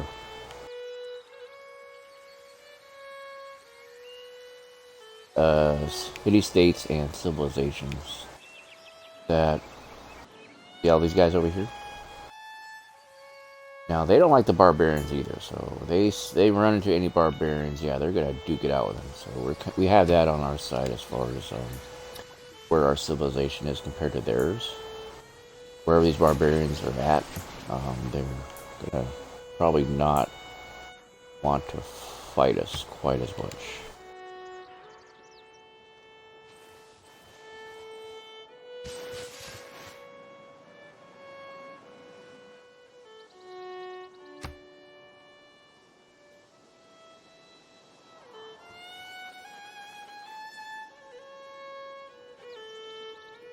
Now, a while ago, or not too long ago,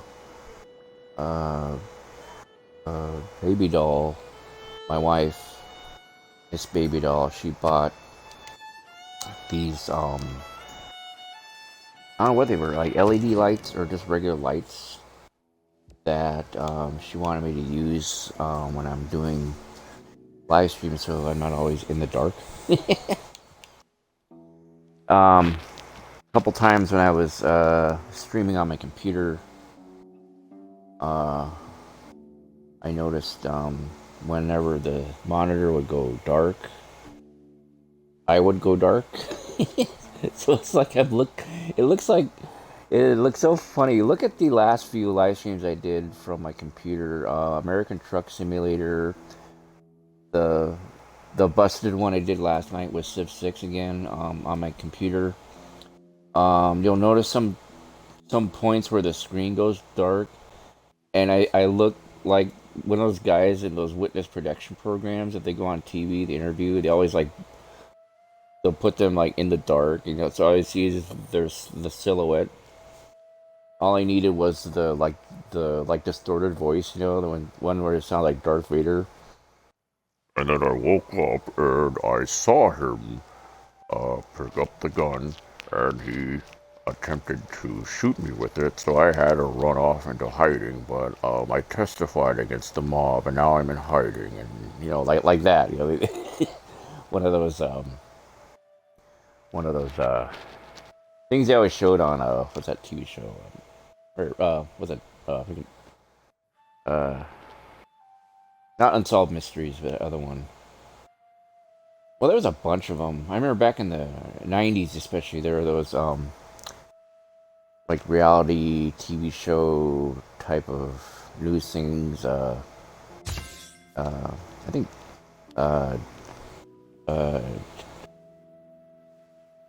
60 Minutes had one, Dateline NBC was a good one, and there was a bunch of those, cops... A physician without a knowledge of astrology where they were trying to no right investigate to someone, a physician. and they made this big human drama out of it. And I don't know if they still do those, but honestly, I don't really watch TV much anymore. TV's kind of become a waste of time for me these days. I mean, if I had to waste my time, I'm going to find a more productive way to do it. Like, like playing video games, for example, you know. Okay, looks like they want me to learn a mining. So that's what we're gonna do. We're gonna learn mining. And I really need to start. I need to get into like a building, you know, districts for my city here, like a campus or something.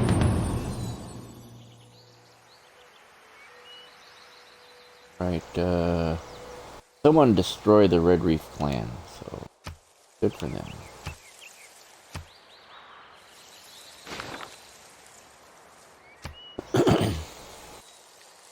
Okay, we've entered the classical era. I didn't quite get up to enough. I didn't quite accumulate enough era score to get us into a golden age. I was quite. I fell pretty low on that one. Only 18 points out of 35 would have. The 35 points would have put me in the golden era. But. So we're entering this next era, the classical era, in just a normal age. It says there, each of my citizens exerts 1 loyalty pressure in their city. Pressure also affects other cities within 9 tiles, but is 10% less effective per tile. May make a dedication which will provide an additional source of era score during the age. Alright, we're going to do that. And we're going to pick an easy one, monumentality. So every time we construct a new specialty, the district for for one of our cities, there's a commercial district, industrial district, and a theater district. Commercial district is what it is. That's where your money comes from, like your markets. You can build marketplaces. You can build your it's a bank. Later on, you can build like your stock exchange can go there, things like that. Anywhere where money is produced or handled, that's where your commercial like district, that's where it happens. Then you have your industry district, industrial district. That's where all of your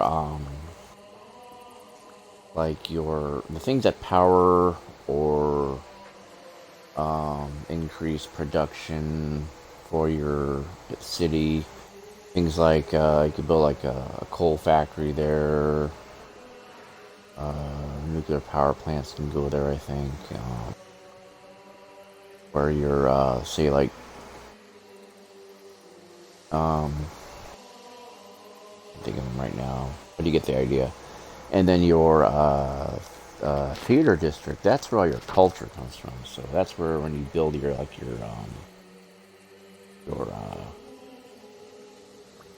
amphitheater or where you want to your art house or whatever, all your great works will get put there. And of course that increases the culture that your city outputs, and that overall will contribute to the culture production of your civilization. Probably could have said that a lot easier, but I was just pulling words out of my ass, essentially. We're gonna go with monumentality, though. I should have kept it short and sweet there. Trying to explain what I'm doing here, but well, you know, what can I say? With all my audio issues on the PC version of this game, I just felt like I've been shortchanging this whole time, so I'm trying to make it up to you. Because I care about you. Whoever might be watching this someday.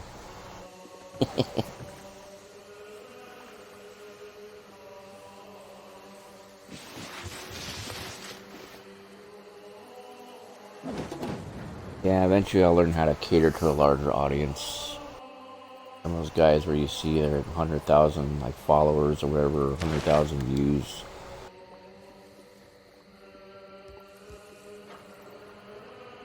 guys are already in trouble. Look at that.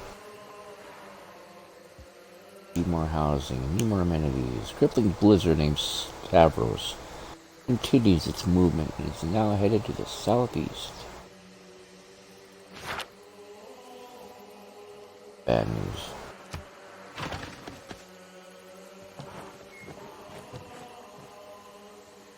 If I lose that wonder that I'm building right there, the great bathhouse, the production I put into that thing gets turned into production I can use to purchase other things or to build other things.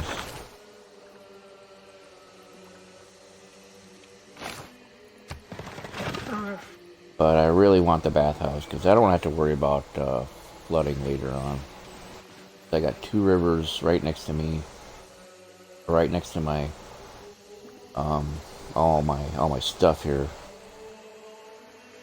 and I want to add more.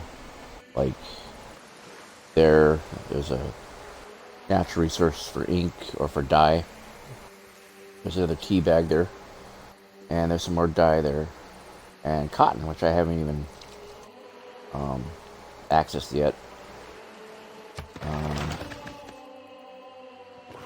I can see where the extra difficulty is coming from. I picked the Prince difficulty, which really isn't all that difficult. It's just like a mid-level difficulty. I think the Deity. I think Deity is like the most difficult. Who deserves more credit than the wife of a coal miner?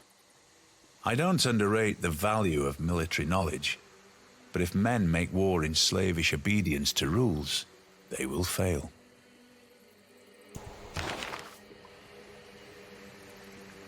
Obviously.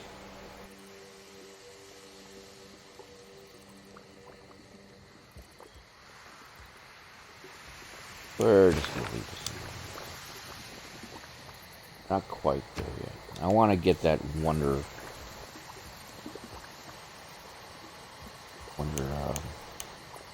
the bathhouse up and built. Mason, we need ancient walls. Mysticism, we gotta get our faith thing started because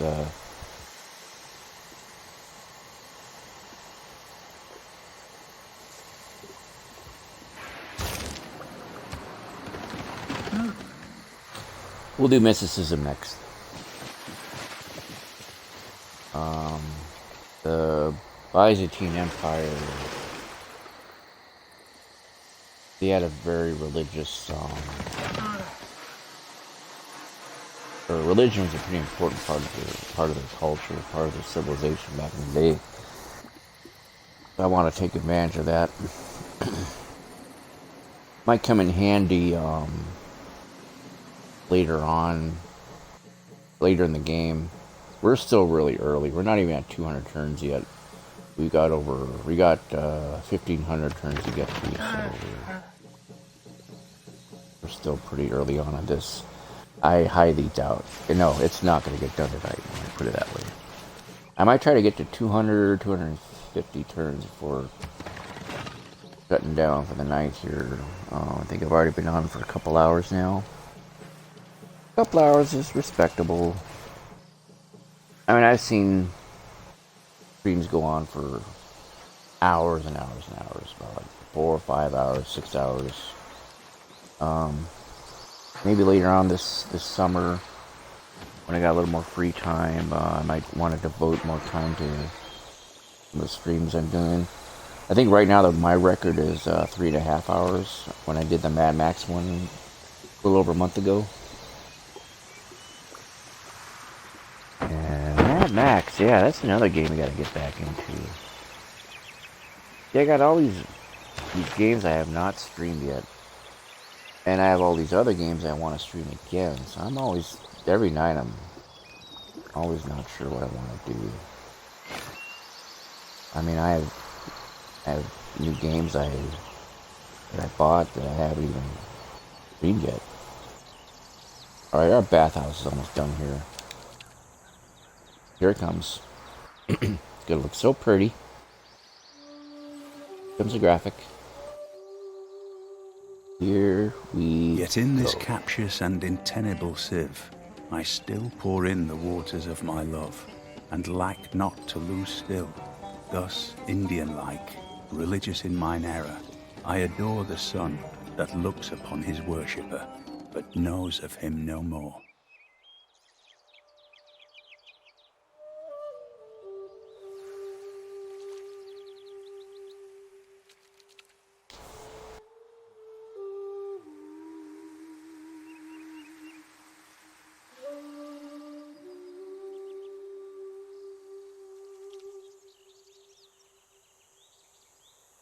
There it is. Great bath. The glory of completing a wonder has energized your people.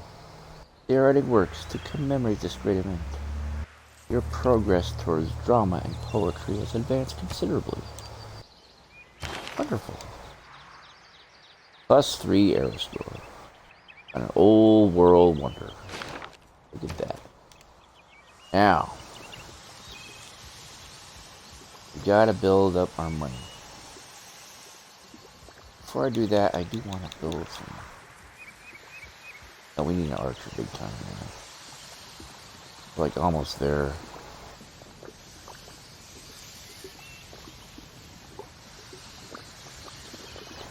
Alright, no, we'll do this. We'll do the commercial hub. I want to build an archer. Okay, 720. If we can get to 720, fine. Alright, remember what I was trying... Okay. You probably didn't hear what I was trying to explain to you last night. When you're building a new district, you want to look at, especially if it's a commercial district, how much money it's going to bring in. They're all pretty even here, +2 gold. I don't want to build over improvements like the rice paddies and all. And I kind of want to keep a closer eye on my food source. Production is something you want to consider. Production is more of an industrial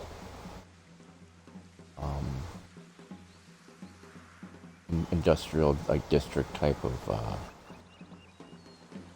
thing. That would be a good place right there, but I don't want to spend 215 my gold to make it, to build it. We might just have to sacrifice one of these. That one,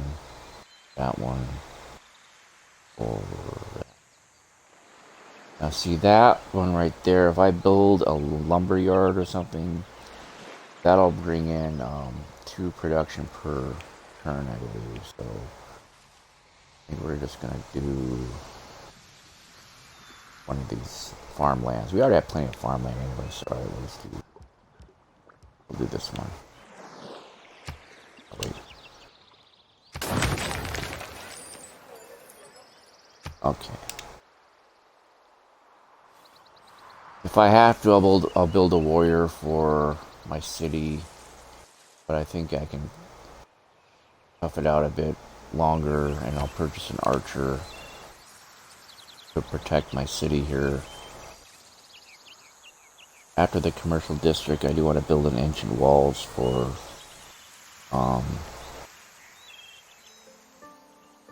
I'll start building a wall after that, after their granary is built. And after the commercial district here is built, I'll build a wall around Constantinople. You want to build the walls because if any enemies come close to the city, you can actually launch either catapults or archers can shoot at them. Your cities, like defenses, will come into play there. And you'll probably see that from me here in a little while. Whenever I get some enemies trying to come around my come around my civilization, kind of harass me and all that stuff. Oh wait, actually I could do that. Buy the archer right now. Let me show you. I believe we have enough. Yes, we do. I can buy an archer now. 720 gold. Pretty much takes all our gold, but we can fortify him inside the city so we're not so defenseless. Gonna go live right here. There he is. There's our archer. See that? Right there? You can target you can target enemies from a distance with that. It's a ranged a shot option there. We're just gonna have to fortify here, defend the city. See? Fortify. Now the city's fortified. Now the city's safe. Now we can save early and save often. Look at us.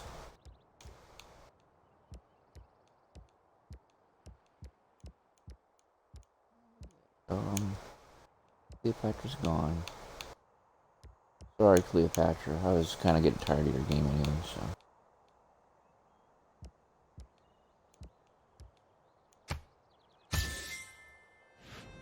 Not too fond of this, the save feature on the Xbox here.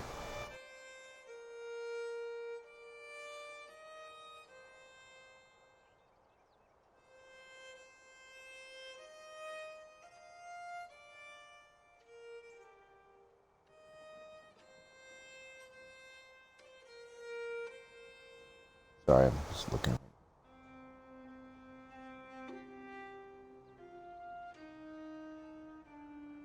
I want to see if there's a way to select your home city.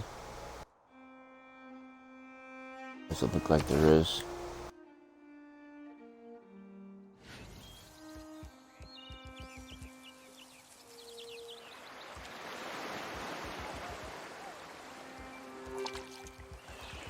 Give you that option here.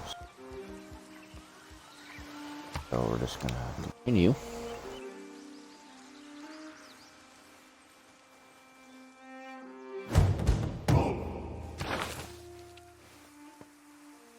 Korea has declared war on Japan.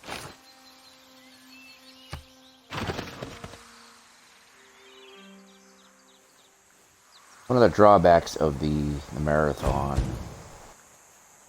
speed on this game is that it takes a long time to get shit all done for you. Yeah, I mean, to build an army in marathon mode is like takes forever.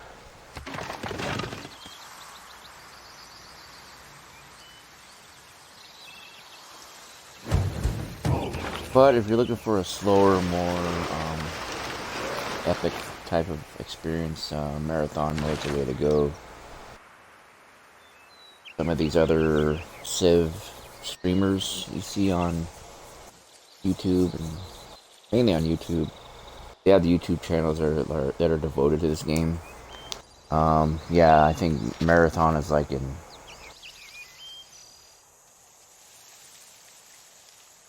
like what garlic is to a vampire. You know, they just won't do it. They want the quick game. They want to generate more likes and more views, and you don't get as many views on, especially on a channel devoted to Civ 6 if all you're playing is on marathon mode. It's just the logic of it. On a channel like this, where I'm just kind of casually playing all games, I could, but whatever I feel like I'm in the mood for that night. I mean, that's one thing. I'm not into this professionally yet. You know, things ever pick up or more demand for anything happens, maybe, but I mean, as of right now, I'm not even really promoting my channel much. I'm not expecting the returns to be all that much either. If the returns did turn into something, oh shoot.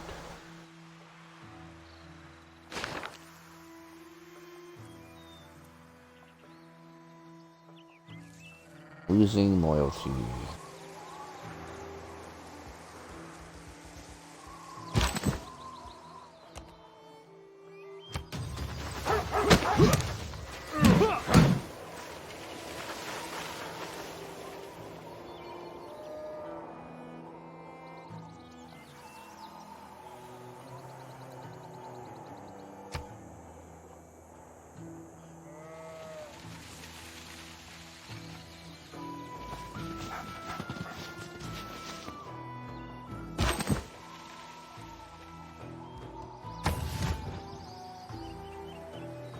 want to lose loyalty with these guys again.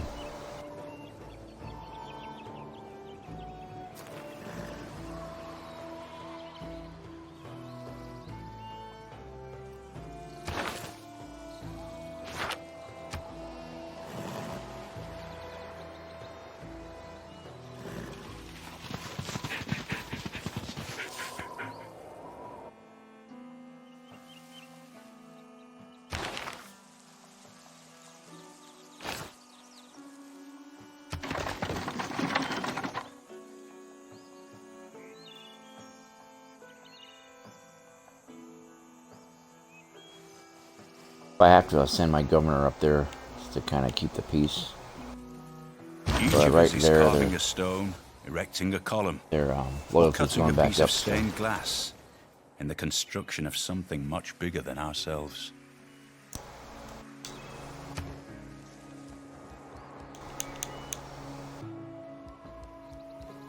Bronze working or the wheel? Which one should I do?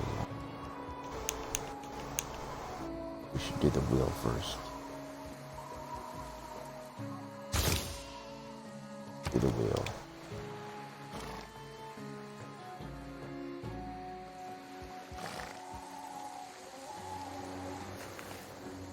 Build a shrine there maybe later, but start on this.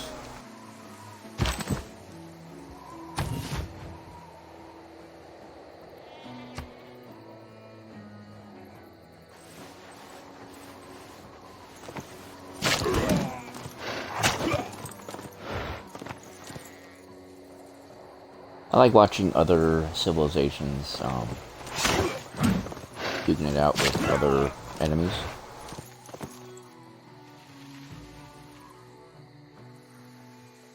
It just makes it look like, well, they're not all coming after you, you know.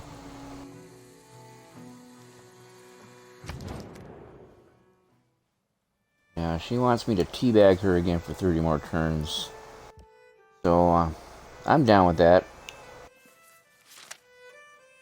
Yes, Christina, I will teabag you for 30 more turns. Yes, this is a fair exchange. I do agree. I shall now commence with the teabagging. Badger Claw clan has been destroyed. We receive runes in a new tribe of barbarians.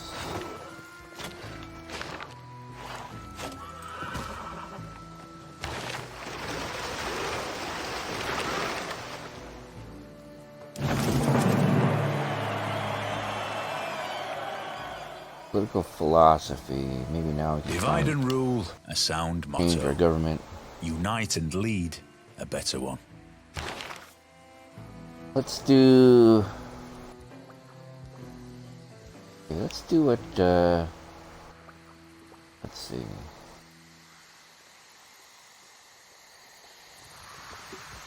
Do what Ukraine is doing right now. I'm making oligarchy.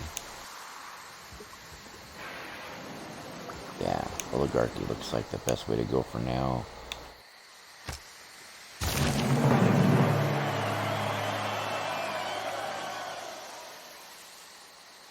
+2 era score. Now we can add more shit here. Look at this. And I think I want to add that for now. And then I want to do...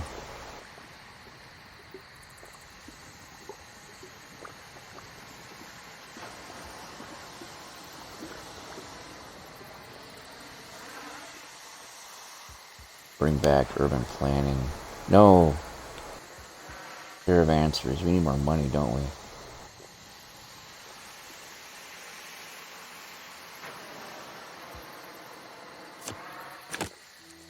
That back. That back. Okay. We already built our wonder. We don't need to build another one for now. Games and recreation. I think we definitely need that because people are starting to get pissed here.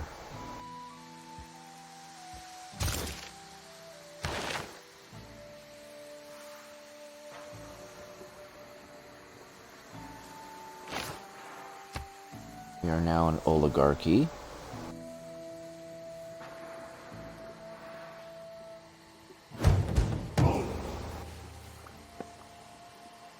Not sure what an oligarchy is. I highly recommend you look up that definition. That definition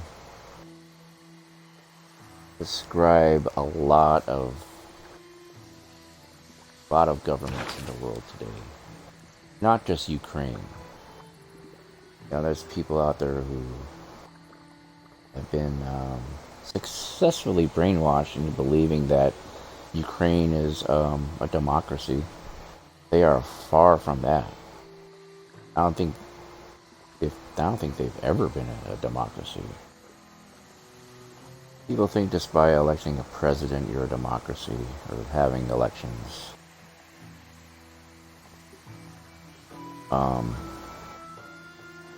Perhaps maybe a free election, but I mean, when's the last time we've actually witnessed a free election in the world, you know? I mean, all elections can be easily manipulated, easily fudged, you know?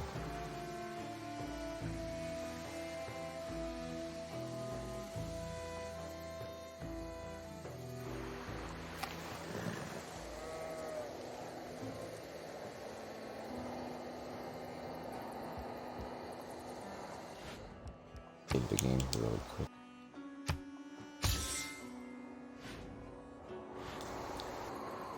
But I mean, you know, corrupt elections and all that stuff. If your leaders are elected through corrupt elections, is that democracy? What about that?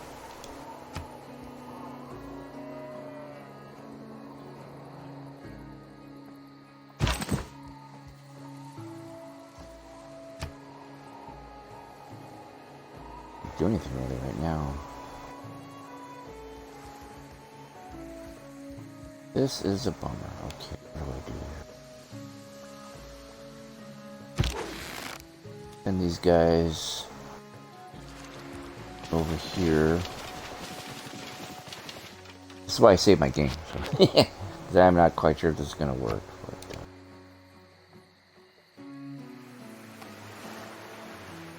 I'm not going to worry about that guy. He's just a scout.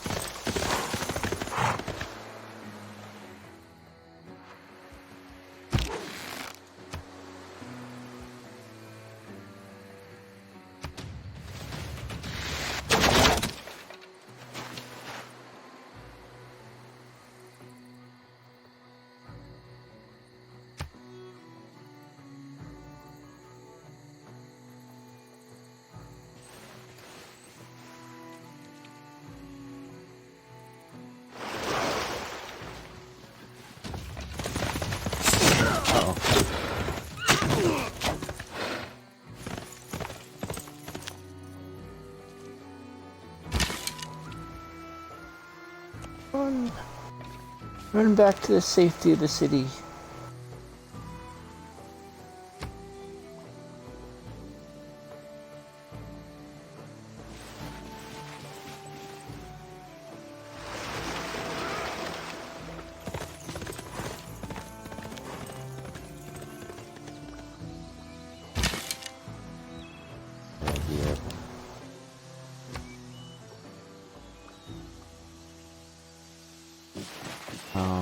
If I understand this correctly, with the governor I have in Constantinople right now, they can't lay siege to my city, right?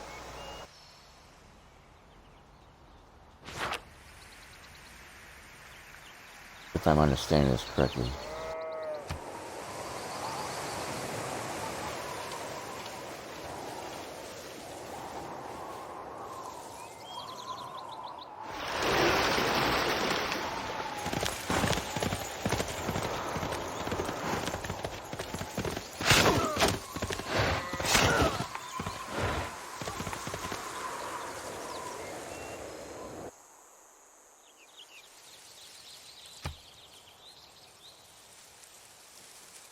Yeah, I was okay. I was talking about political definitions.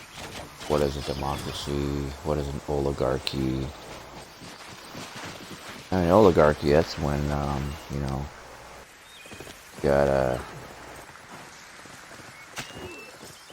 minority group of rich individuals, rich enterprising, it could be a group of rich people, rich corrupt politicians, whatever. Be like a corporation or a group of corporations essentially running a country.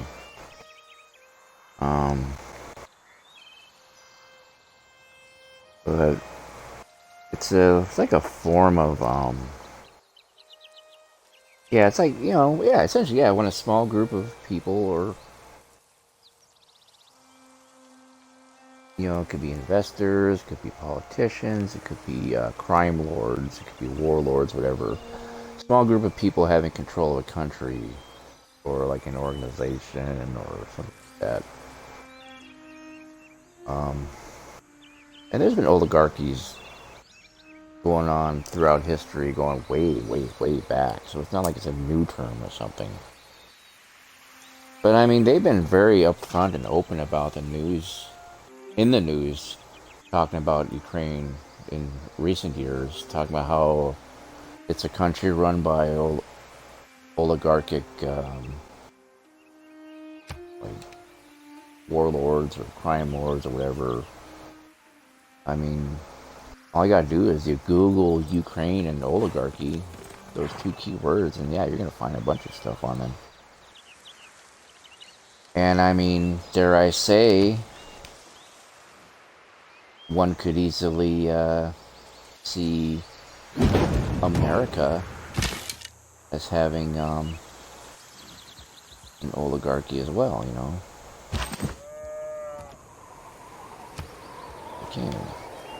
And even we need some archers up in that bitch.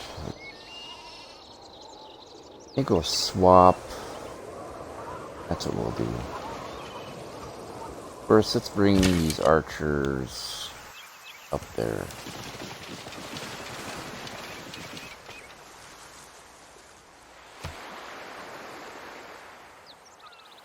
I mean, let's ask the tough questions here. Is America, are we still a democracy, or are we an oligarchy? Or is the question so easily black and white? I mean, our political structure may be that of a democracy. Our political structure is also that of a republic. Yes, we do elect our leaders. We have folks. I mean, yeah, for the most part, we're supposed to be electing our leaders. That kind of defines us as a democracy.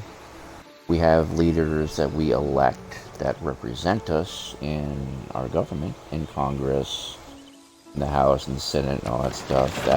That's the republic side of our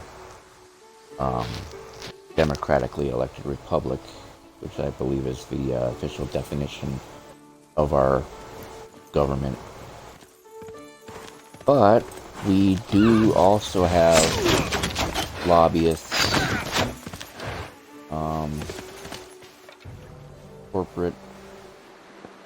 corporations,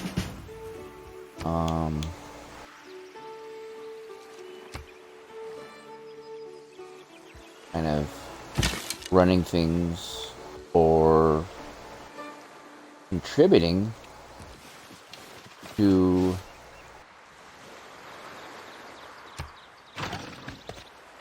how things are run in our government. They may not be directly conducting policy. Fuck. We are certainly being our government is being manipulated, I would say, by these lobbyists. That's why lobbying is such a hot topic in terms of our politics, our country's politics. We have a lot of rich folks, a lot of fat cats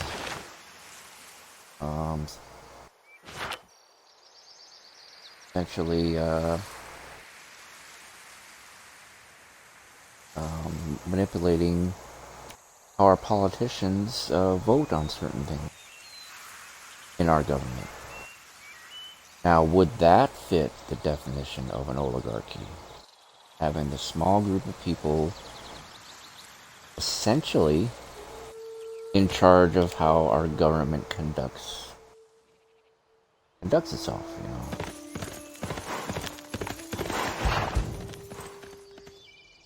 Gotta kill this fucker right here.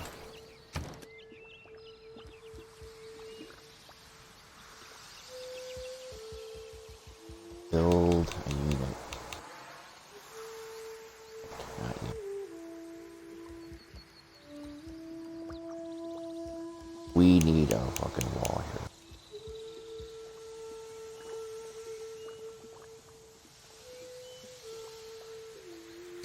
Hurry up, get the wall built.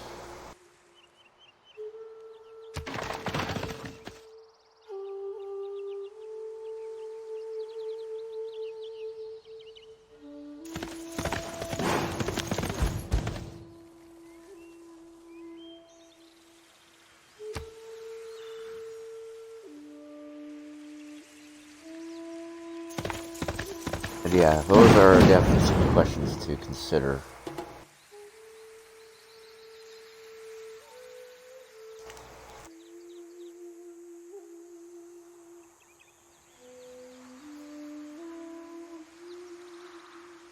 Is what is the current accurate definition of our government in the United States of America? We truly a democracy when we have corporate lobbyists influencing how our government is conducted, or would we be more better defined as an oligarchy, or perhaps a democratically elected republic with oligarchical tendencies? Boy, I say that 3 times really fast.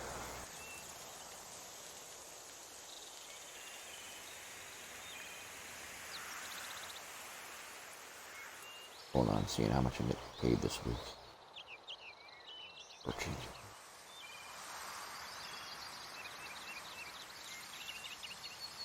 I have early access to my paycheck. Or I can just look at it. I could be doing better, but I could be doing worse.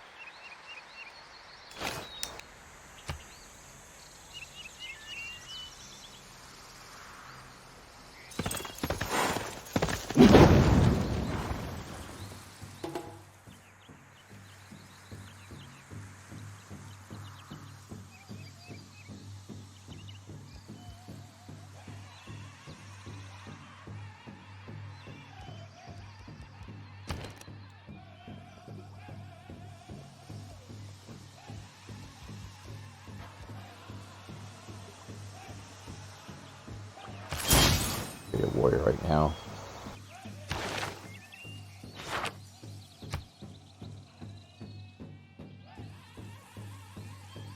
Guys laying waste to all my improvements right now.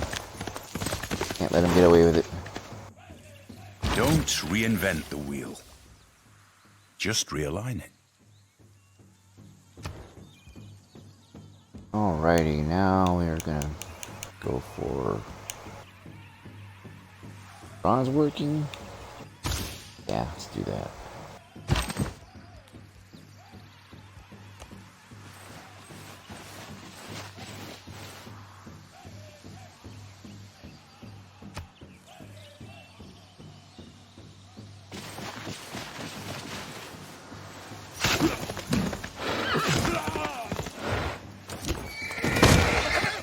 Finally, someone got that prick.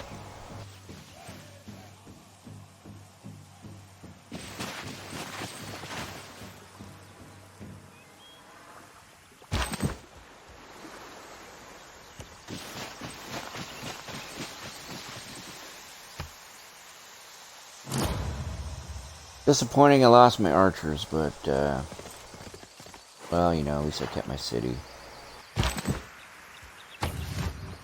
And it... Gotta find a way to fix some of this crap here, so...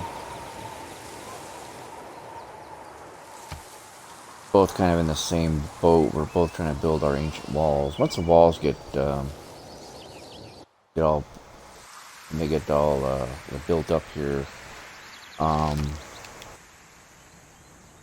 then my cities can more properly defend themselves. They're nothing anyway. I did say something earlier that we can be using as a movie quote.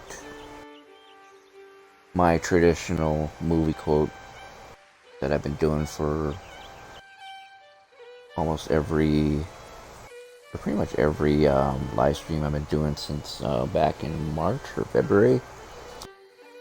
Something I like to do, something I like to play around with y'all. This one's gonna be an easy one tonight. I did say it earlier. I said, and here we go. You can guess which movie I just quoted, which movie character I just quoted to. I will give you a virtual pat on the back. That one's super easy. Say it again. And here we go.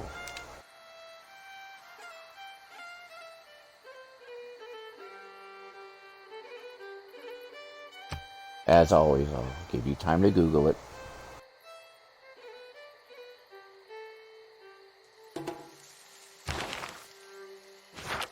Such a relaxing evening. Streaming this game and playing it for you. Kind of just hanging out with you. It's not like that, was it last week when I was playing Sniper Elite 4. Sniper Elite 4, I was killing all those Nazis, and my blood was getting worked up because I was killing Nazis, and I was getting all riled up and angry, and just because that game always gets my blood up, how to properly take out Nazis in a game. It's like when you had a rough day at work, and you just want to chill out and just play some Grand Theft Auto 5, you know. Or when you, way back in the day, whenever you had a hard day at work or something, you just want to go home, you just want to play Doom, you just want to kill things, you know. Well, tonight's the opposite. I'm just kind of chilling out with this game, relaxing, and doing the old strategery thing. Strategy's always fun.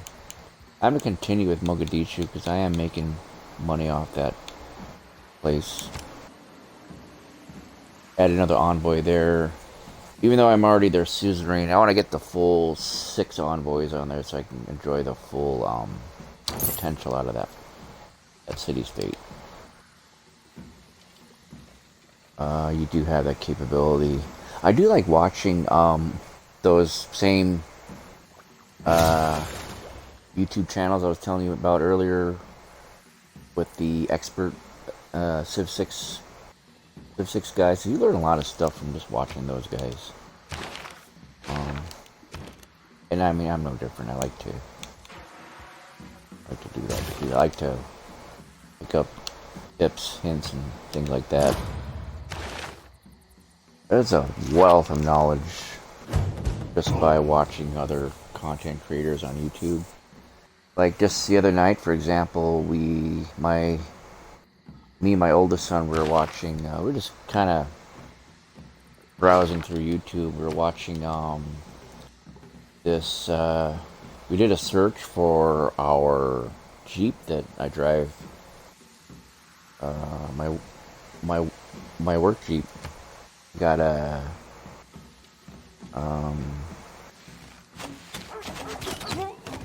Jeep Cherokee Trailhawk, and We're just watching this old video that some gal made.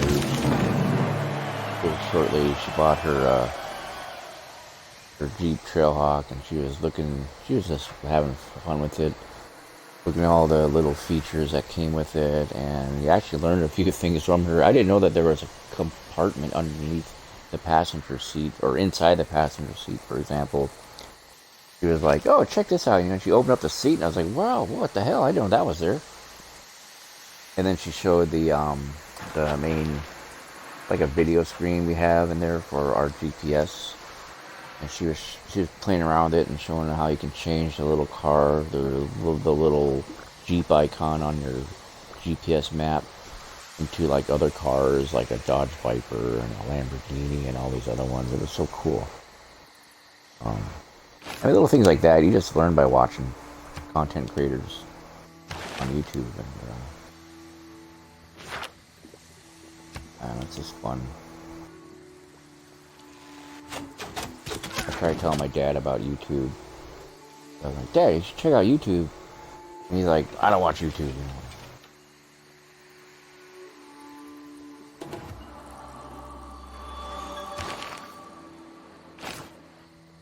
I have a lot of fun with YouTube because it's just watch whatever the hell you want. Better than the TV, I think. You have more control over what you want to watch. Now that I'm plugging for YouTube, it's convenient. And, more of like plugging the different types of content creators that are on here. It's not just about like video games, it's about all kinds of stuff. There's some content creators up here in Alaska. All they do is stream videos about living in Alaska. Yeah, it's cold here. It snows a lot. Here's me shoveling snow. Here's me going to the supermarket to buy stuff in the like dead of winter. It's just funny stuff. All right, who are we gonna be here? Should build a holy site, a district. So we got 2 rivers right next to us.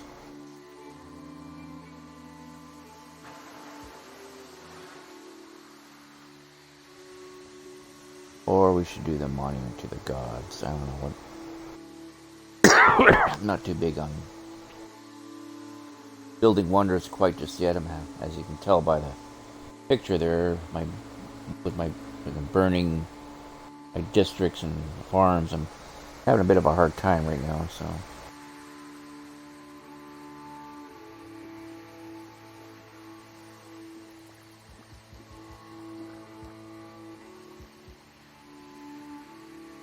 Bonus faith equal to 50% of the strength of each combat unit killed within 8 tiles of a holy site district.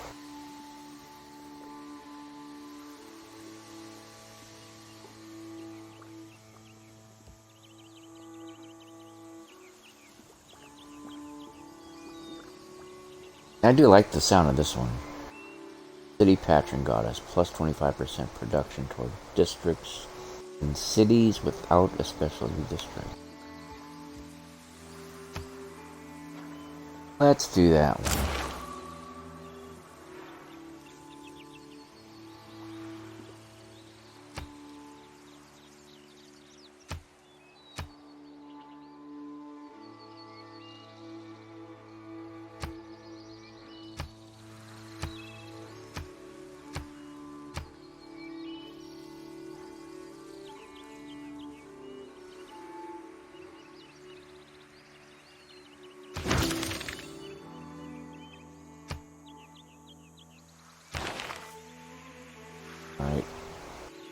We boosted our mysticism civic. So once we start researching it, it won't take as long to research. +1 era score for founding that pantheon.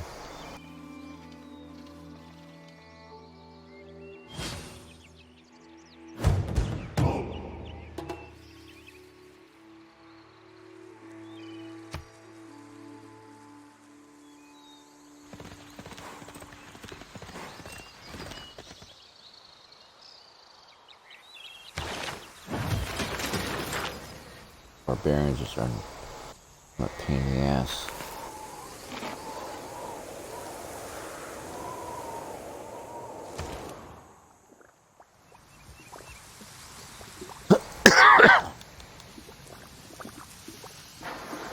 Don't have enough to build a market yet.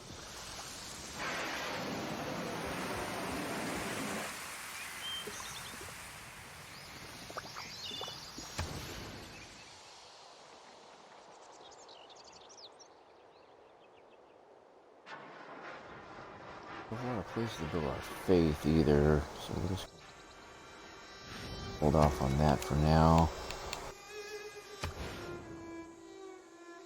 And here's our campus. So just build. Don't have a whole lot of science really.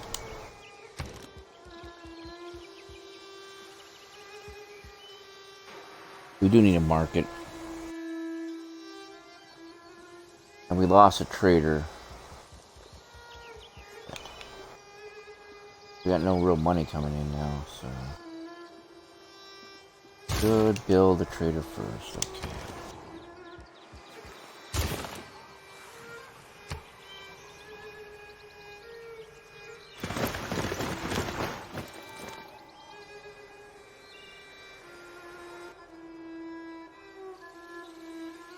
I will say this though, this is kind of a self-promoting plug of my channel. More of a necessity too. If you do want to have a look at that live stream I did, I'm also Civilization interested 6. in creating a lasting legacy, because bronze will last for thousands of years. If you want to look at my live stream from last night for Civilization 6 from the PC, if you really do want to hear what I'm saying on that video, it does help if you wear a set of headphones and turn the volume up all the way. You can actually hear my microphone a lot better. I learned that from the one I did before that, about last month I think it was. Yeah, if you really want to hear what I have to say.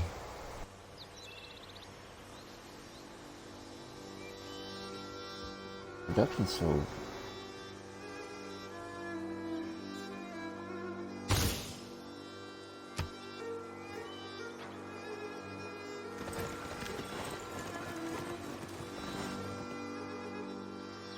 After trader, I need to build more builders to repair some of these.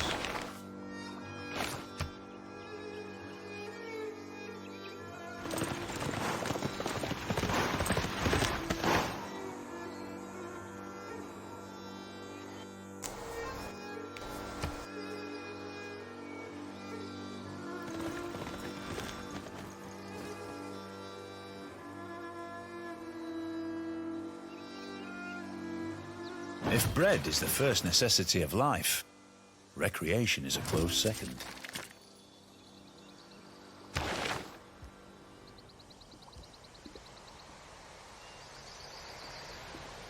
don't have two specialty districts, do I? Let's see here.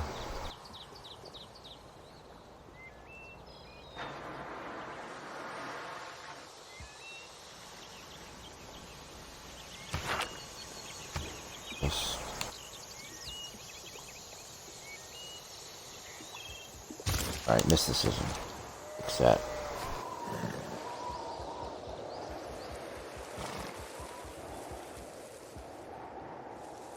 We need a builder. They need a builder.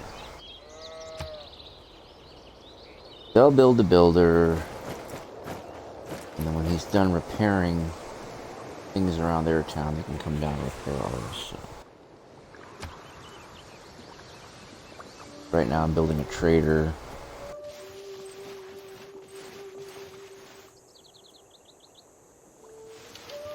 We gotta get some money up in this bitch.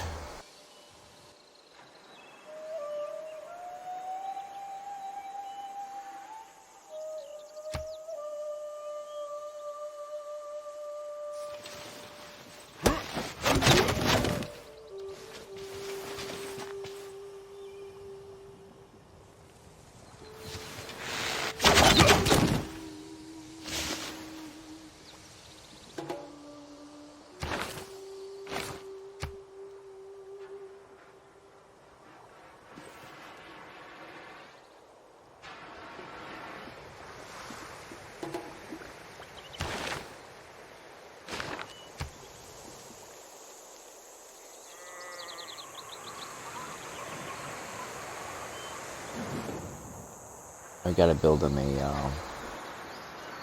what do you call it? Entertainment, a district.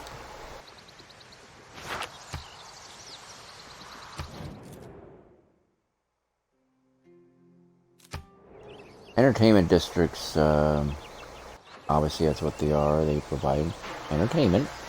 You can build arenas there. You can build, later on in the game, stadiums for your football team or whatever like that. You know, it's pretty cool things you can build there. The idea being you want to keep your population happy above all else. You want them to be happy, you want them to be not as willing to rebel against you. That's the main focus there.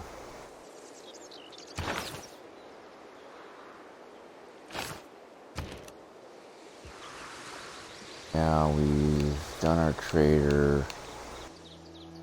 We really should build something for our military. But let's see.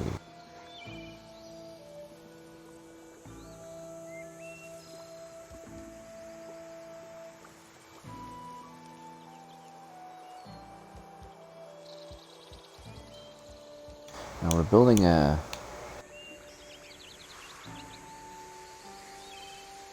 Hippodrome district replaces entertainment complex. A district unique to Byzantium replaces the entertainment complex district, provides +3 amenities, and is cheaper to build.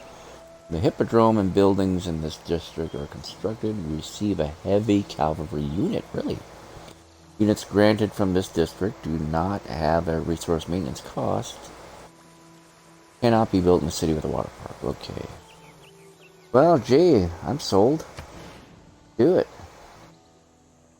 Put her there, man. Good spot to put this Hippodrome thing. Let's put her there, pal. Right.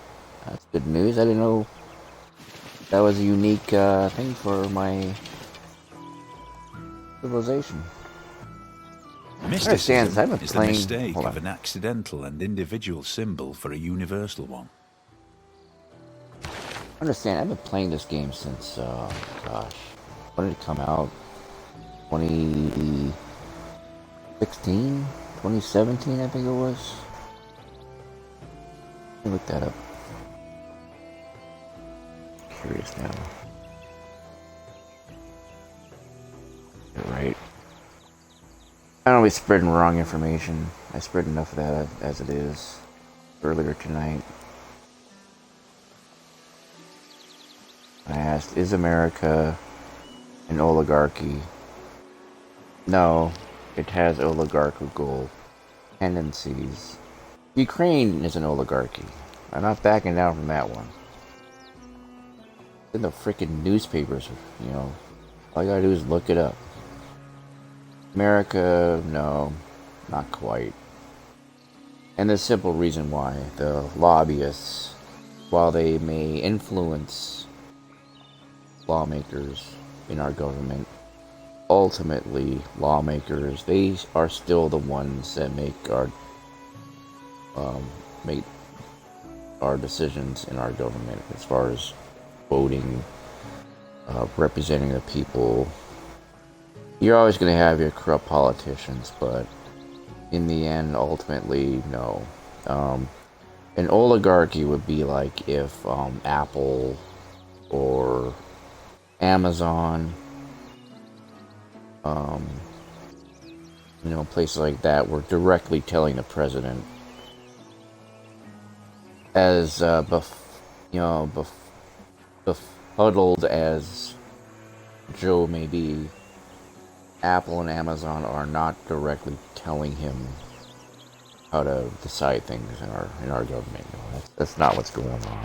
And lobbyists don't do that either. They may influence, they may manipulate to a point, but they do not have direct authority over policy in our government. Regardless of what the naysayers may tell you, they were on here listening right now, they'd say I was wrong. It's like, well, no. If I'm wrong, then you need to prove that I'm wrong. You need to show me where Apple or Amazon or any other major corporations, oil industry types or whatever, are conducting policy in our government. Okay. You gotta show that shit if you want to prove your point to me. Ukraine's a different beast altogether. They have no real... I mean, they have a government there, but it's like, you know... That's like saying, well...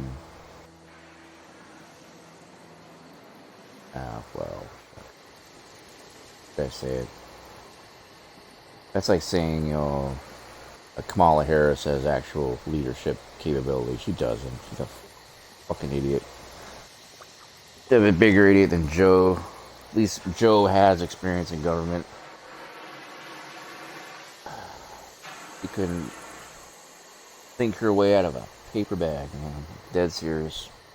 Kamala Harris is as useless as tits on a bull. I don't even call her a vice president. She's just a fucking worthless nothing. Who let her out of the kitchen? That's what I say. That's what I say about idiots like that. So.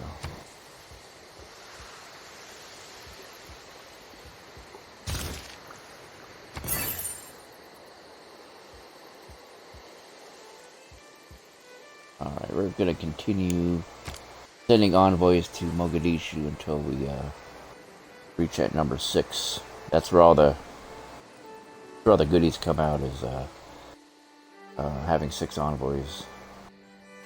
Or maxing out your envoys in city-states.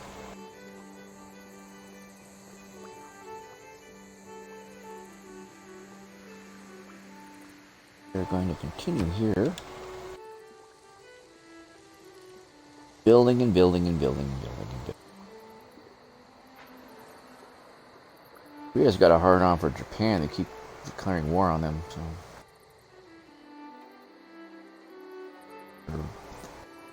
Another builder that we're building. We need to repair that stuff. You see that there?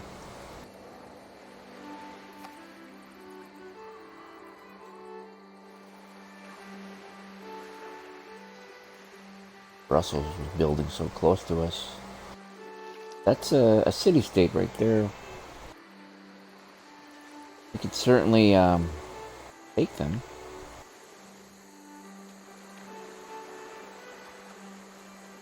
If we had the manpower, we could do it.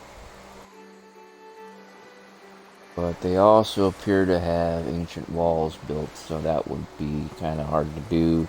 They can launch arrows at your invading army, so we're going to hold off on that for a while, at least until we get an actual army going for ourselves. We don't have any encampments yet.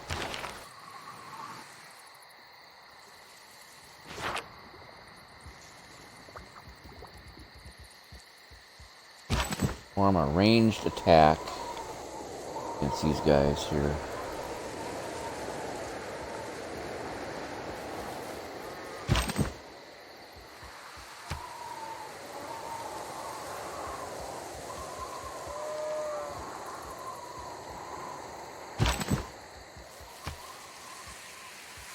Do it. Alright, we're gonna launch a ranged attack against this guy. Boom. Dead.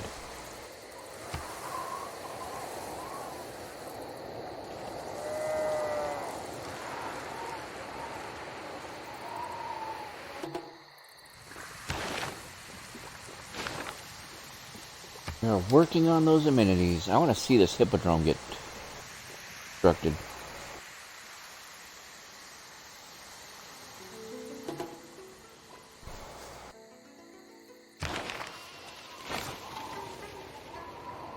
After it's constructed there, I want to construct it in big city there. Building it right there. Like almost like a. Well, it says here it's like supposed to be more. Be even more more like beneficial to your city than a regular entertainment complex would be. And I've never actually seen one before, so kind of cool to see.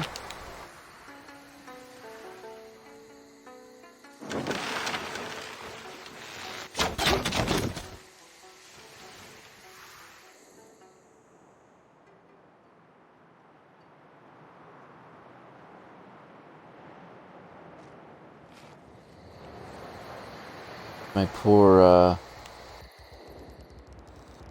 my old scout guy, he's still trapped over here.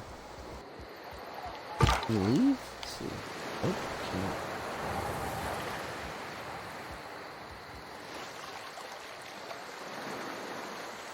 hold on.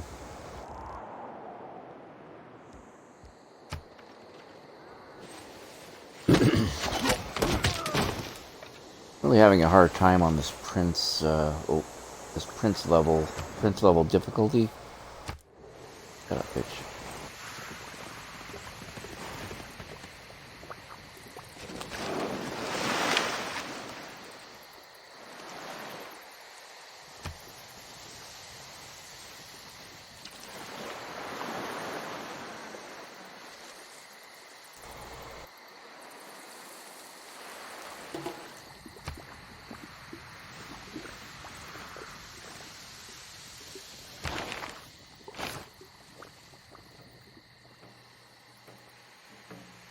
Four more turns to go, or 3 more turns to go till we see this hippodrome. Might call it quits on the stream for tonight too.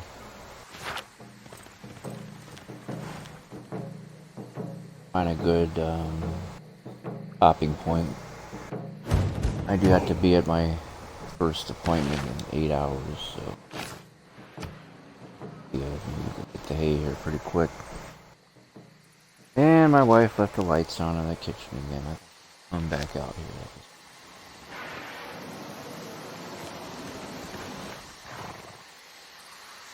Sorry, I'm just kind of randomly looking around at my domestic situation here. One of my pet peeves, I don't like leaving lights on when I'm not using them.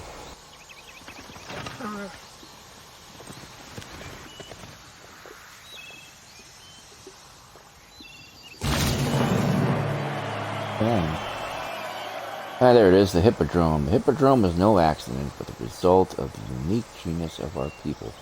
+4 error score. Look at that. District planners have worked out the basics of geometry. Maybe a full mathematical system will soon follow. All this shit's going on here.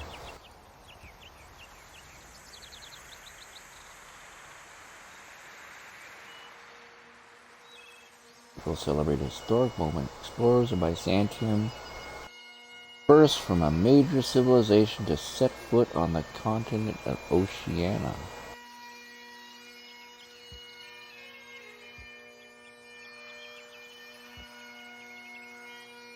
Wow, I just did a much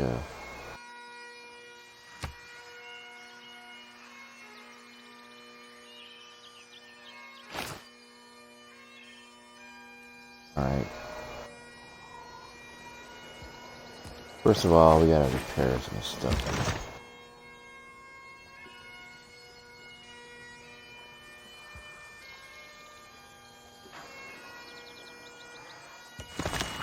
I have a heavy chariot.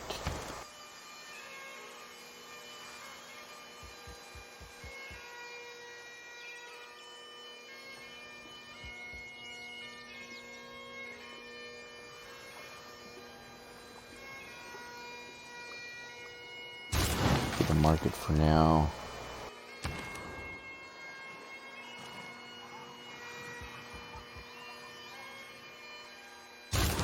The shrine, get some stuff going on here.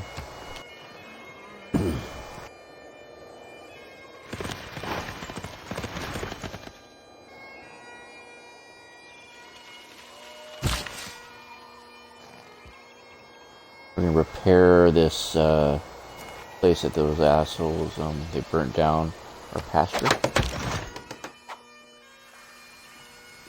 Gonna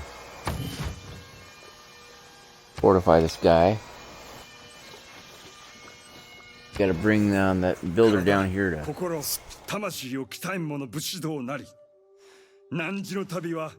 our other teabagging place.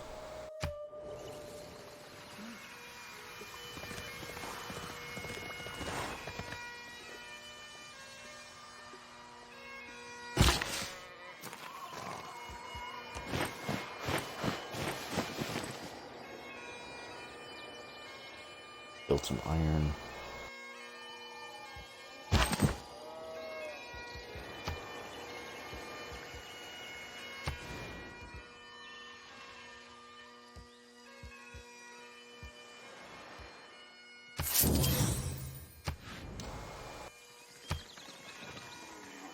I know what I'm doing. Don't worry about it.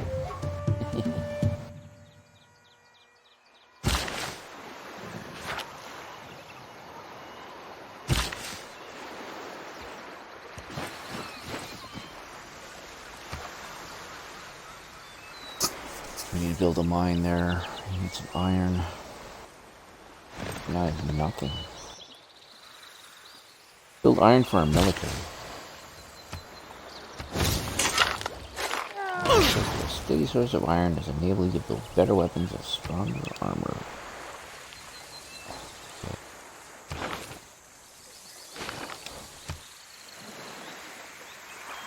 Unfortunately, this is one of those just one more turn type of games. You get into this game, I guarantee you are going to be addicted.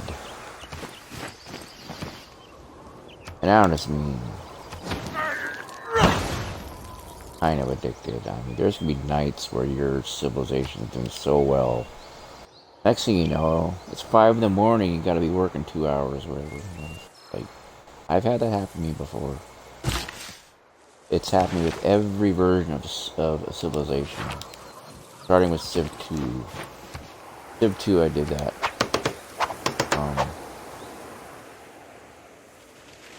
Yeah, it's like back in like 1999, 20 some odd years ago. All the way up until Civ 3 when I bought that in 2001. Civ 4 when I bought that in...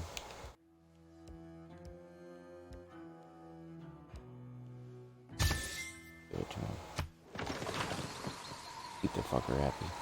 And then Civ 4, I bought Civ 4 in 2006 I think it was, or 2005. And then I bought Civ 6. No, Civ 5 I bought in, what was it, 2010, I remember. That came out with around the same time as when Windows 10 was starting to become a thing. And all I ask is a tall ship and a star. Microsoft is trying some weird thing called was it Games for Windows?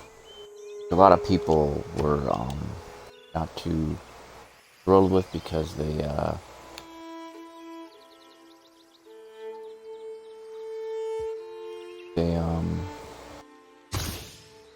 didn't like the whole what they call DRM thing, which is currently trending now that Xbox had some issues. They had a power outage or something about a week and a half ago, or it was down a couple weekends ago, and I don't know what they were talking about. My Xbox was fine. I didn't lose any I didn't lose access to anything that I've noticed anyway. Some people claim their Xboxes were bricked. The poets have been mysteriously silent. Access anything, and other folks are saying they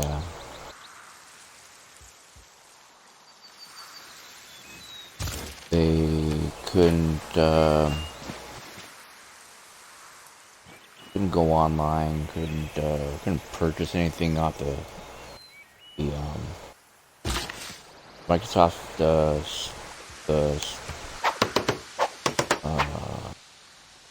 the marketplace, whatever, and they know all this stuff, you know. It's like, I don't know. Then you find out a lot of them didn't know how to configure their Xbox as their home console. Really easy to do. And I'm with PlayStation 4, you had to do the same thing. There's a lot of misinformation going on about the whole ID on everything. And these are normally from the same idiots that say that Xbox has no games, you know. Apparently, all these games I've been streaming onto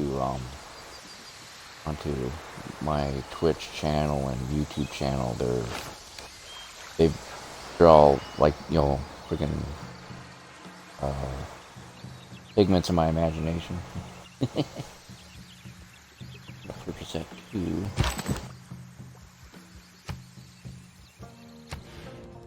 I want that other mine right here.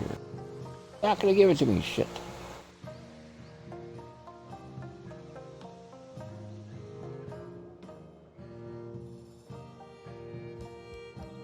Give me this one.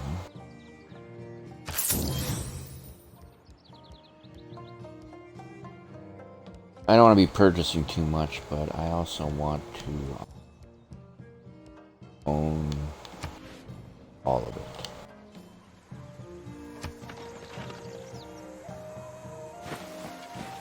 By all of it, I mean I want to own all the tea. I want a monopoly. I want to own all of it, so just created an industry of it, so as the marketplace gets almost done building it right now, I believe the industry that I just created with the tea is going to see a noticeable increase in profit. Mogadishu has tea, which I can also, one of my builders, now that I'm suzerain of Mogadishu, I can actually improve on their resources as well. So that's cool. I believe once Constantinople is finished with building the marketplace, I'm going to build another builder. Have them build more of this industry thing with the tea industry. Make a monopoly out of it. If I control all the tea in my civilization, then, I mean, if people want tea, they gotta go through me. This guy right here. Oh, these fuckers, where they go? Kick some ass.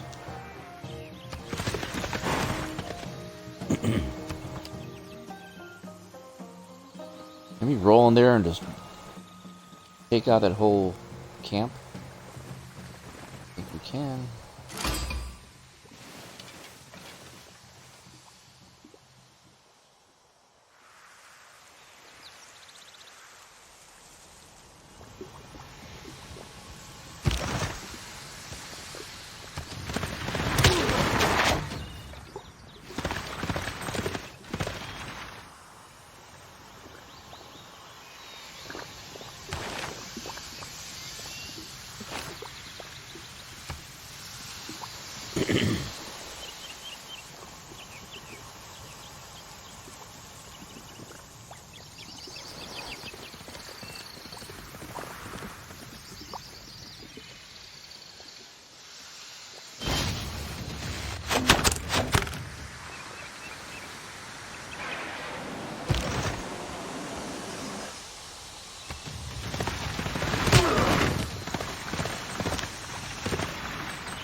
Promote my guy, I'll bring his health back.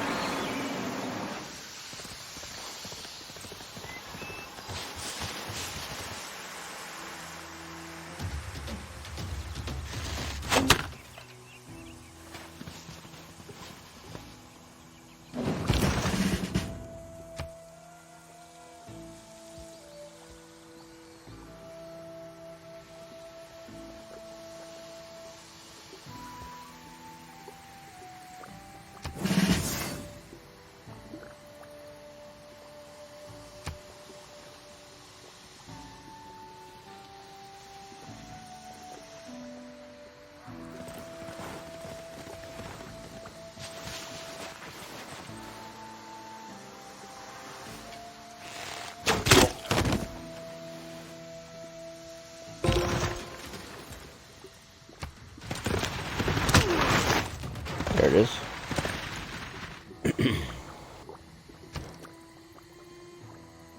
I completed the market. I want to... Just yet. Build another builder.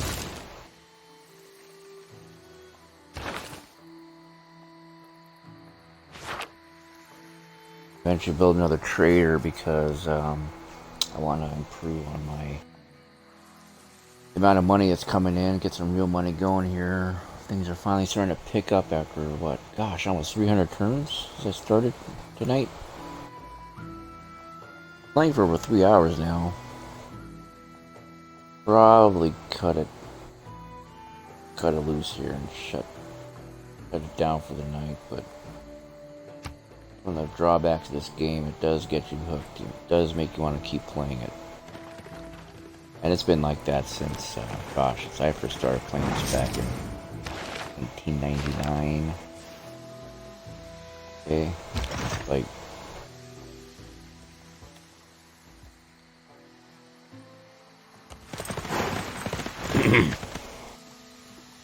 The game is that addictive, man.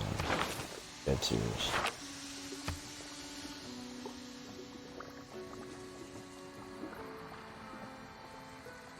I think the longest I've played this game in one sitting... Everything has its limit. Iron ore cannot be educated into gold. That was back during the lockdown back in 2020. Didn't have much else to do with my time. I was feeding my kid, feeding myself, and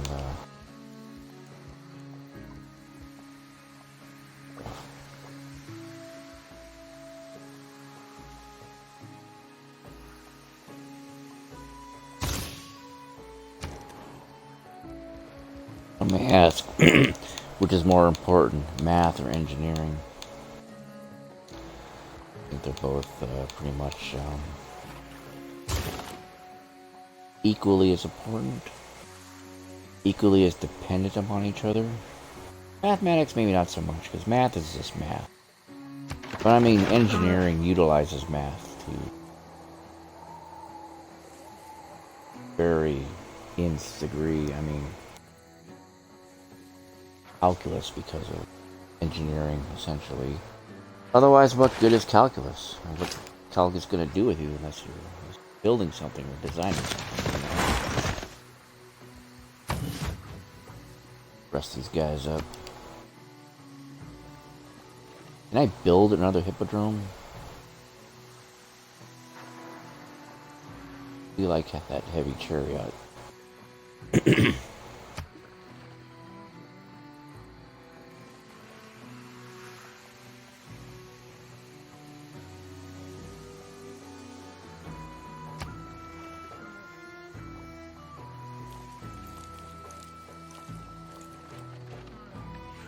Guys up here, see how they're doing. Yeah, they're building a trader. Don't have any other builders right now. I want to build up more.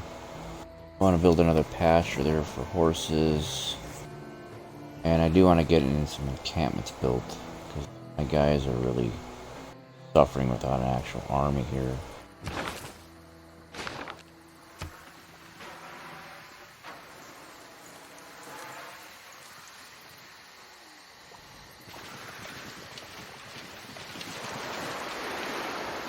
Another plantation made right there for the tea.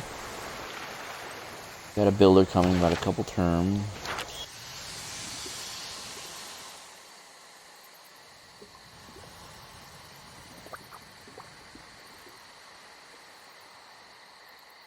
I haven't built any cotton in that area, have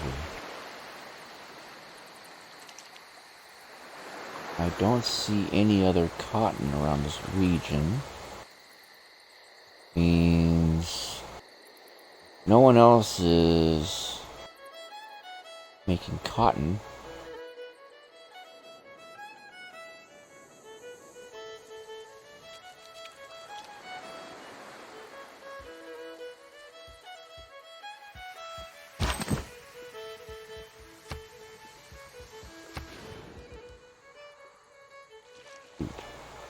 That hurts. Do it though.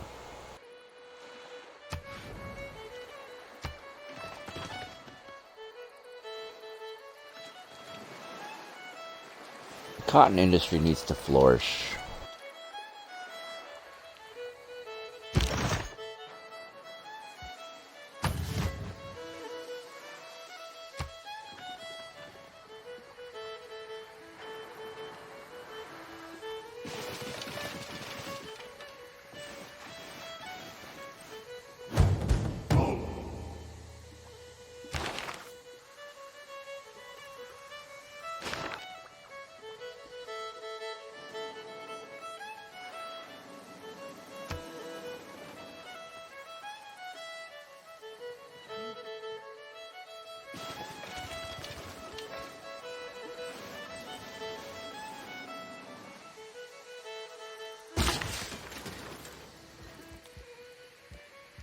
Alright, let's build another tea plantation there.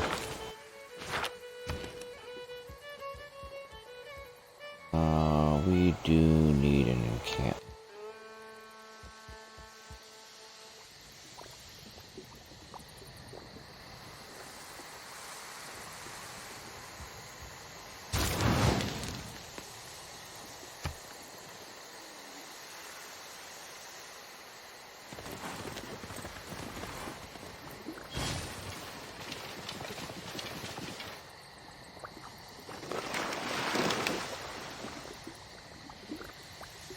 Alright, I'm gonna build another... I'm going to, purchase another piece of land here. It is kind of pricey, but I want this cotton just to get started.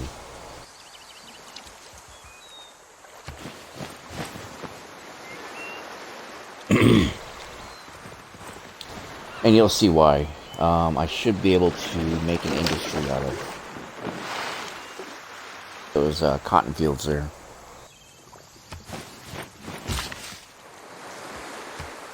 I'll do this first, so I'm going to build this.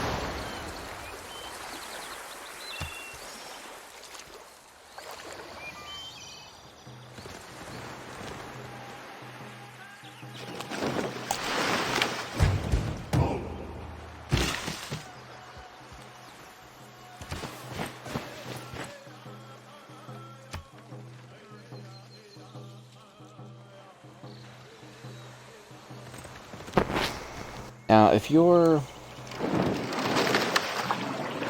a fan of just casually building things,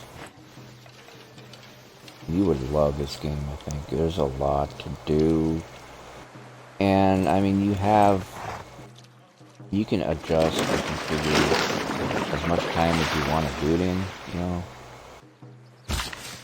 You're not really, confined to just what the developers want you to do. You do have a lot of freedom to do what you want to do. Great, I think. Really adds to the longevity of it, how long you get to enjoy the game. And yes, I do own the game on multiple consoles. I own it on the PS4 Pro and the Nintendo Switch.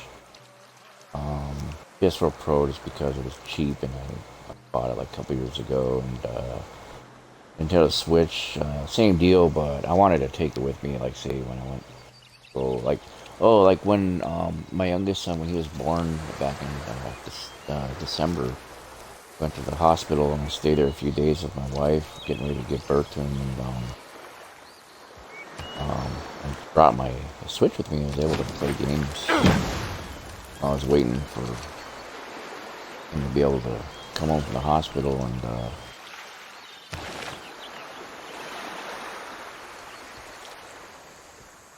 I thought I can create an industry around these. But my guy ran out, so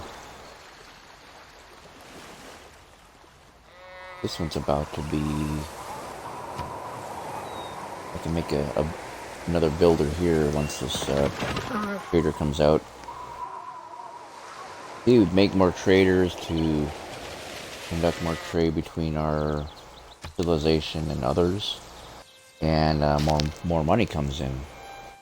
Remember what I said earlier about how trade is essentially your main source of real income coming into your civilization. And I mean that the same holds true here. You know,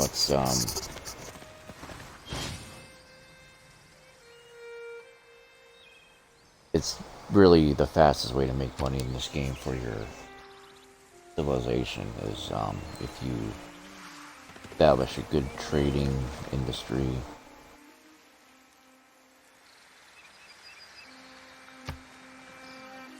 I'd love to get one of those hippodromes built up there, and how the hell you pronounce this? Mashkan and Shakir.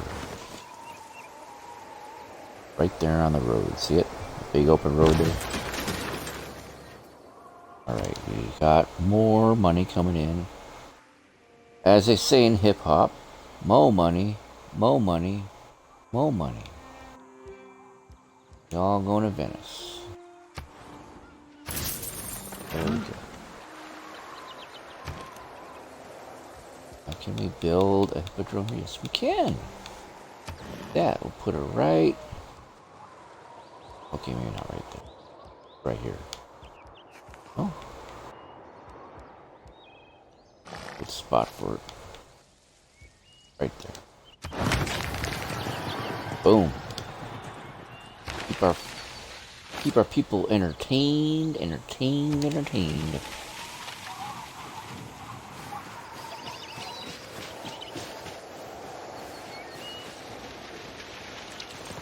Finally seeing some progress being made on our civ here.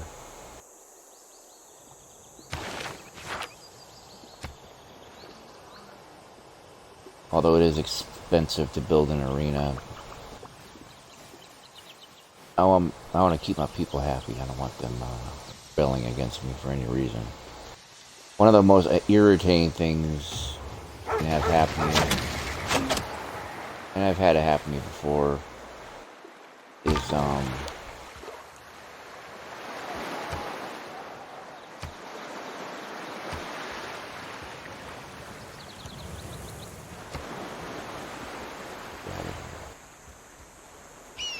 oh, as a barbarian. Why can't my folks navigate on the water? Weird. Barbarian place. It'll hide someplace in Africa.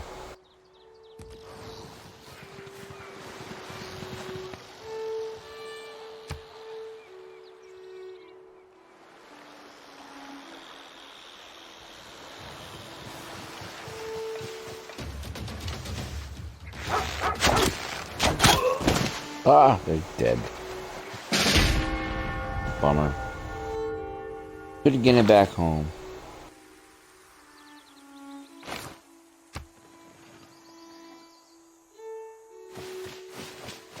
Rest in peace, Mohicans.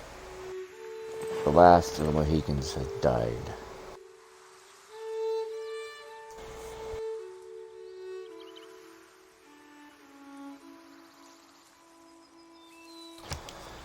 Oh yeah, I forgot from earlier. I gave you plenty of time to Google it. The movie quote, and here we go. Remember that? You had guessed The Dark Knight, 2008, then you would be correct. Without mathematics, there's nothing you can do. Everything around you is mathematics. Everything around you is numbers. And the one who said it in that movie was, of course, the Joker, played by the late Heath Ledger. Poor man literally, essentially, worked himself to death, killed himself, accidentally more than likely, while making the movie. From what I was understanding, reading from the tabloids, he had devoted so much of his efforts to the part of the Joker in the movie that he was only sleeping like 2 hours a night. He was overworking himself, trying to keep himself awake. He would take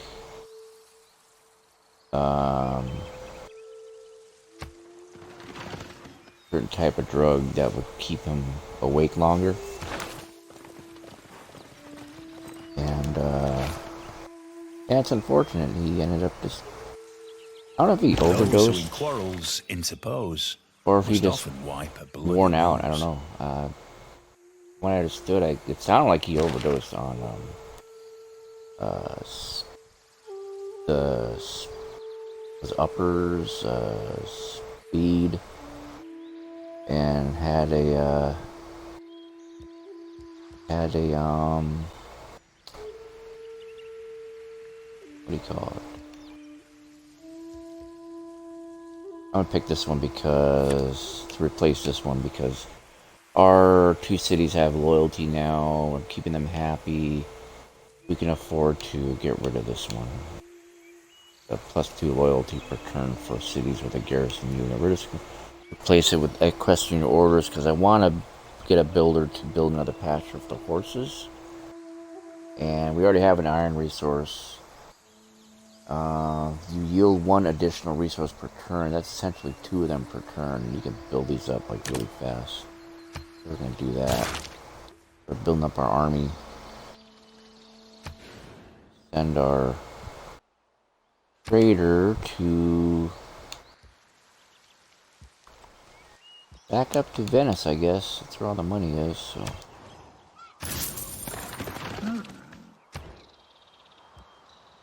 And we're gonna switch to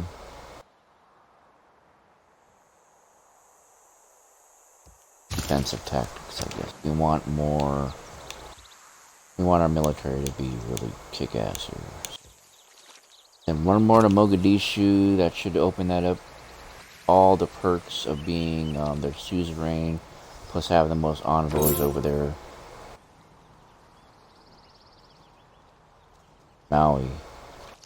The hero discovered. We have discovered the hero Maui. Does Maui look familiar to you?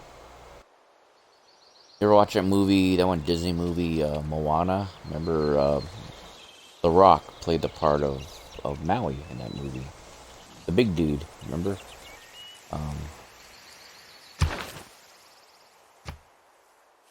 Yeah, Maui's got a lifespan of 36 turns. 3 movement, melee strength is 42, so he's pretty damn good.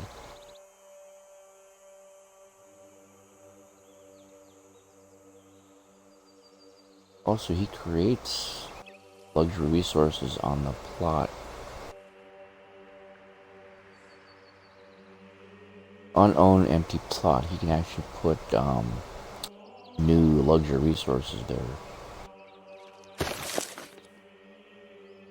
There's a whole Civilopedia entry for him. Maui. Interesting. Let's read this real quick. Maui was a demigod and hero of Polynesian myth, renowned for his feats and gifts to humanity. Maui, of course, is a place in Hawaii. Historical context. The term Polynesia is a loose one, encompassing regions from the Maori, Aotearoa, New Zealand, to Hawaii and parts in between. Calling all this area by one term, Polynesia, is a vast simplification. There are myths and legends that are shared across the wide expanse. Concepts that have made it into English as the words Abu and Mana, or Mana. One of these shared myths is that of Maui. In Maori myth, Maui does not have the best of beginnings. He is tossed into the sea by his mother and only survives because the god Ragni nurtures him. When he returns, he is faced with 4 skeptical brothers whom he is able to win over by displays of the magic he learned in the depths. He then goes about helping to create the world as we know it. When his brothers refused to give him any fishing bait, he took a magical jawbone and he baited it with his own blood to catch the mighty fish that became New Zealand's North Island. While he was gone to find a priest, Tohunga, to perform the necessary rituals, his brothers came and began carving up the fish, which is why Aotearoa has mountains and valleys and not a smooth plain, like a fish's flank. He continues to alter the world, finding fire for humans, creating the first dog, and the like. His final task was to win immortality for humanity, and to do this, he had to crawl through the body of a reclining goddess. He had to do this, the story goes, without anyone laughing at him. He could pass all the way through, the goddess would die, and mankind would live forever. His friends, a varied flock of birds, tried their best, but they could not help laughing. So Maui died, and so must we all. Maui remains an important figure across Polynesia as Polynesian societies reassert themselves in the wake of colonialism. New respect for local myths and traditions in Aotearoa, Hawaii, Tonga, Tahiti, and Samoa, and other places mean new tellings of Maui's story and new interpretations and meanings to his myth. I was trying not to laugh because I was totally the butchering that poor language or the pronunciations for those places. I cannot say that. Aotearoa. Aotearoa? Is that how you say it? Aotearoa? I would need to consult with a few of my Polynesian friends I have and find out if I'm pronouncing it right, which I'm sure I'm not. And I saw to do that really quick for you. Okay. We are okay. Keep on going here.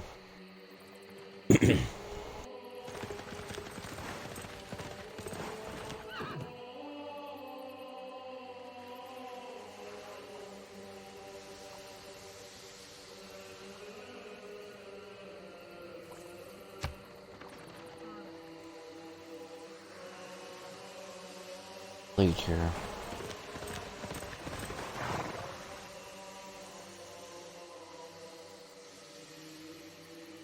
Was I going to cut this off for the evening at turn 250? Didn't I say 200 or 250? Here we are at 329. Turn 329. Kind of funny, ain't it?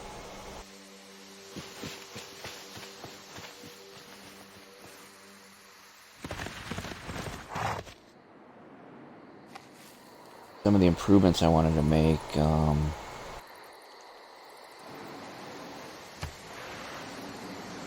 I did want to create a new, like a builder to add on to my, there is a barbarian camp. We're going to go take it out. I'm playing this.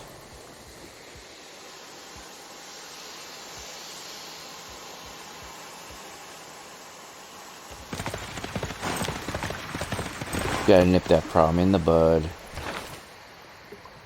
Otherwise they're gonna just cause more harassment issues.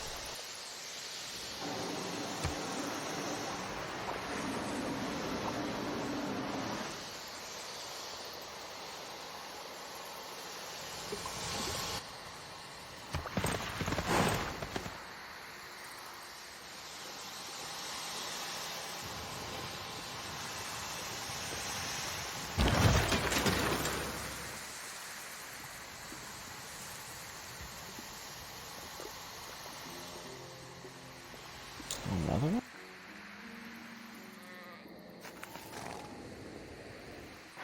How often does it produce more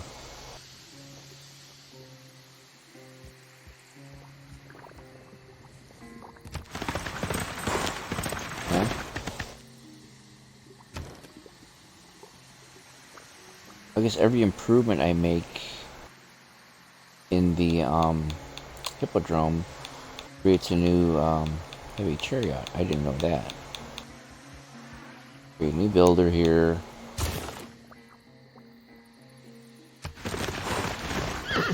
Attack this barbarian camp and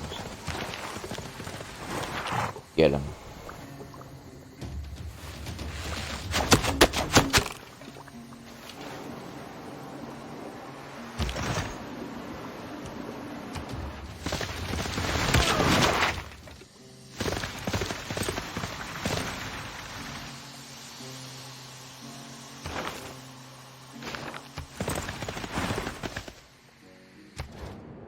Karada, 心、魂を鍛えん者武士道なり。汝の旅は伊豆国てそれをなさんや。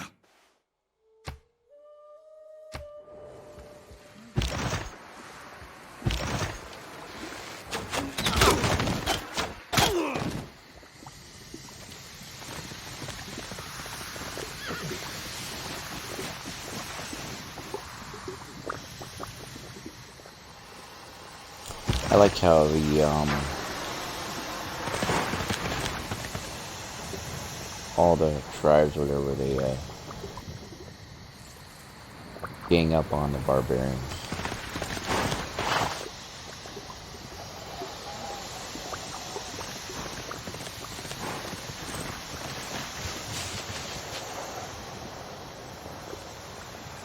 Well, I guess I can't.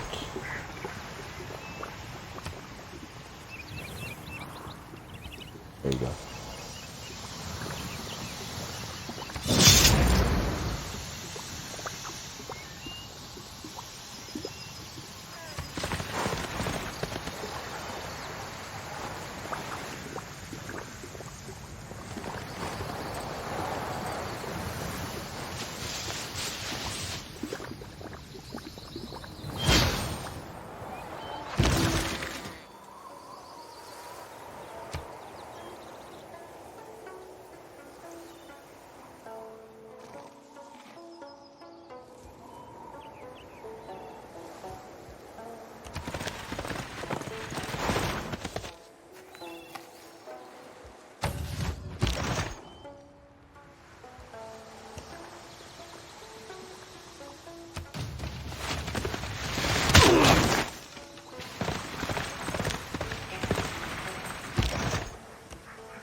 Alright, we have a hippodrome there now.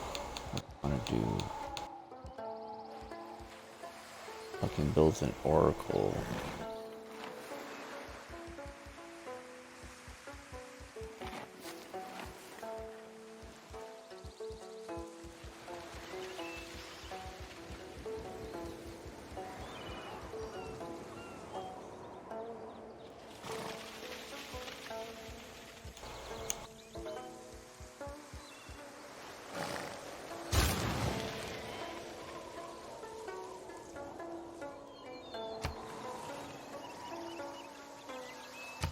Suma ulte semani, ata ener. Listen to that guy.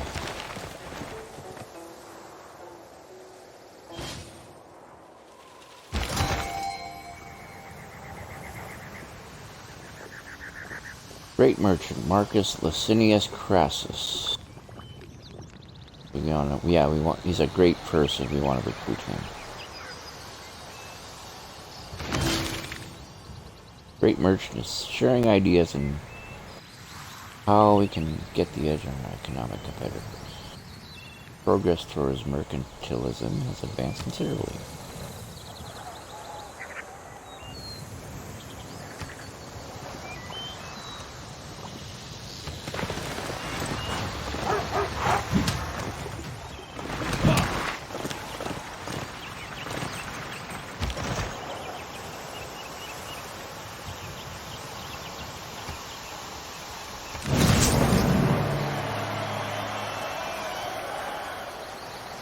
+3 era score. How's that? Knowledge of construction has advanced considerably because we found that in the camp.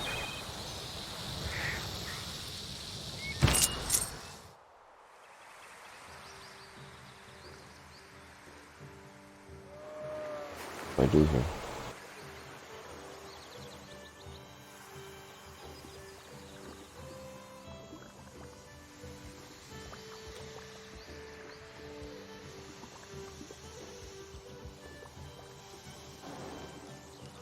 What happens here?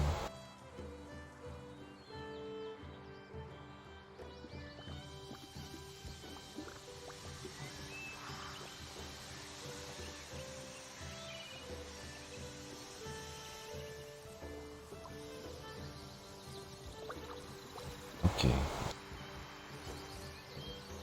On to annex this. Okay.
Alright, let's go back. Heal up.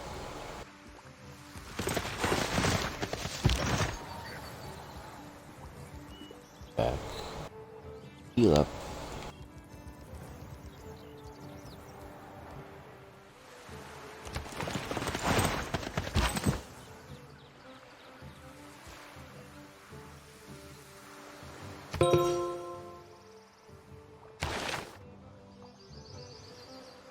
Oh, one on.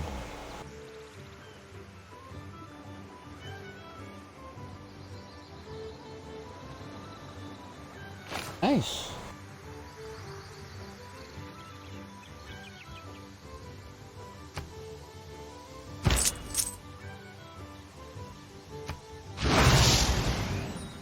That's ours.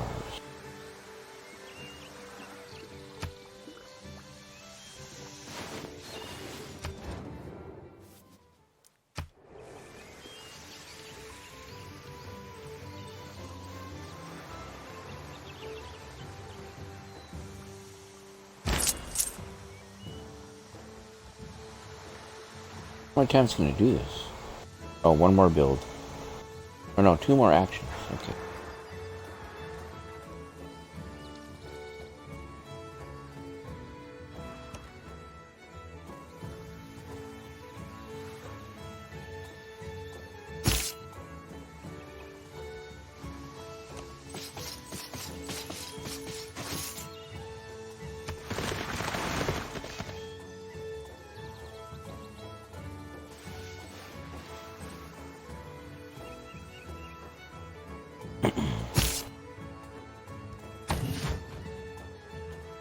Keep the swordsman in the city.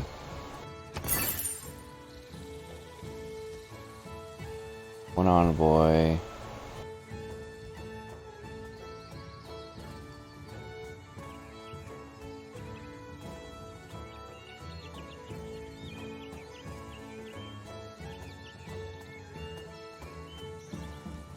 Piss off this Hammurabi guy.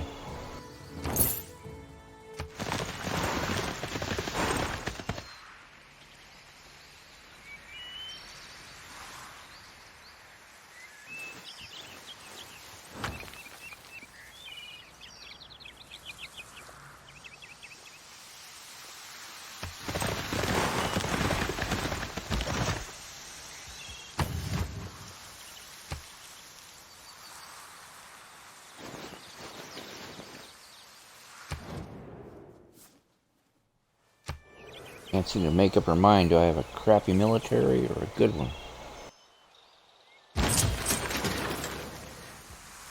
Grab this.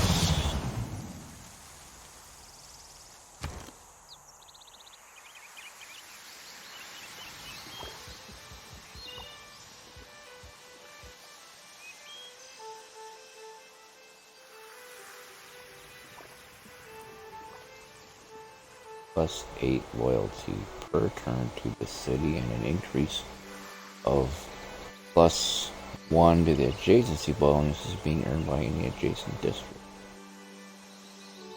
Grab a government plaza.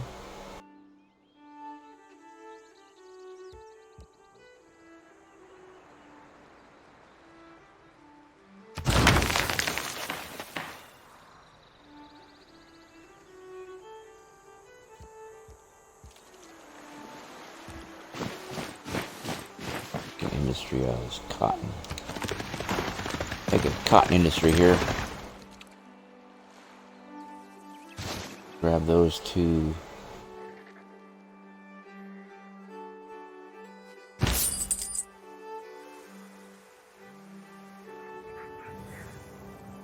One action left. See here. What is valuable? Alright, here's what I'll do. I'll grab one of these cottons. Wait, I can't.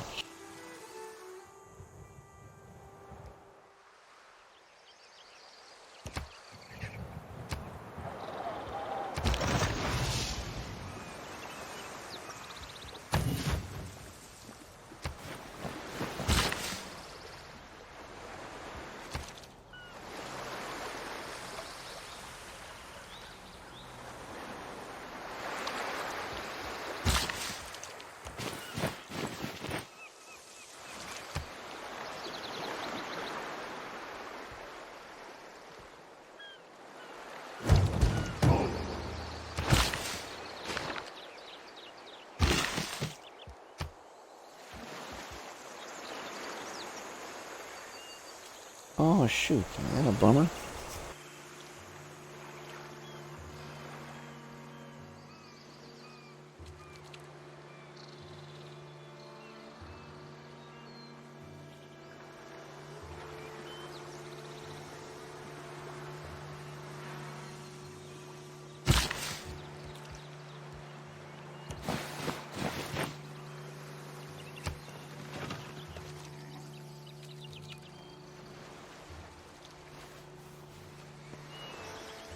That's what we'll do. Grab the other, Normal people believe that if it ain't broke, don't fix it. Engineers believe that if it ain't broke, it doesn't have enough features yet. Good to know.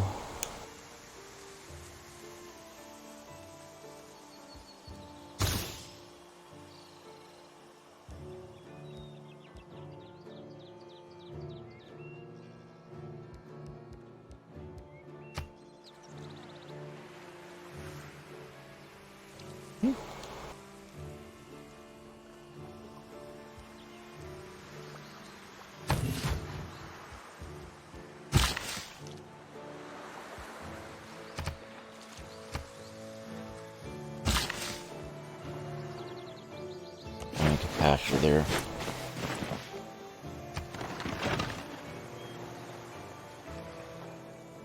Gotta build our horses.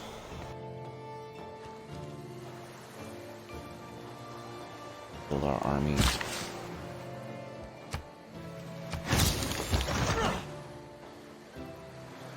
Knowledge of horseback riding has advanced considerably.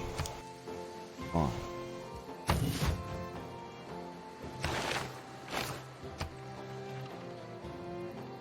Now you see why I didn't want to change the tech boost and the science or the technology trees.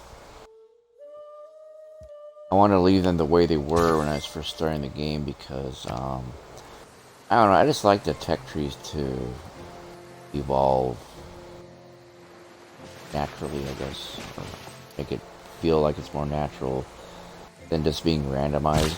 You know what I'm saying? I don't want to mess with that, so I opt to leave that one alone. I mean, maybe one of my later games, or maybe I'll do another stream where it's just a random mishmash of like just playing around with the game, like doing the zombie thing, for example. I don't know. I ain't going to war with nobody.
Under 50.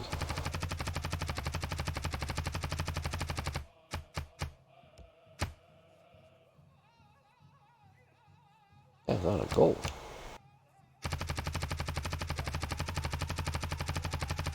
Curious how much I can get him for. Once these horses a lot. So.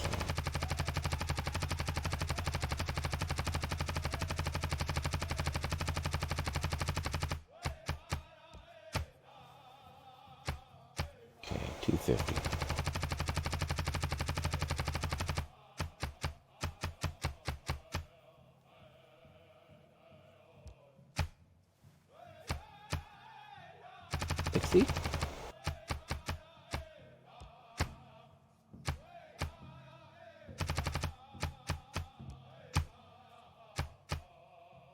Little trick I learned a while back.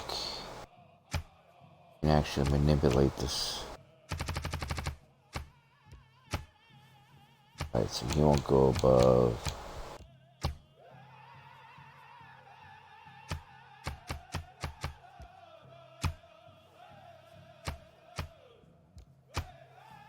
Won't go above 280.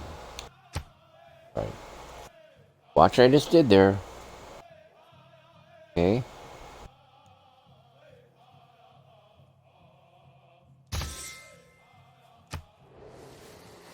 He just cleaned me out my horses. But I'm producing a lot of steel, a lot of horses. That's okay.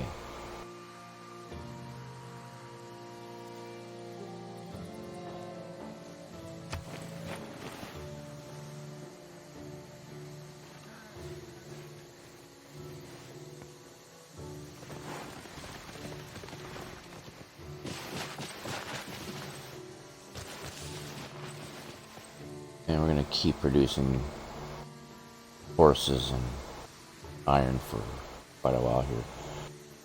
How about this? Alright, I'll put an end to the live stream when we're done with this era.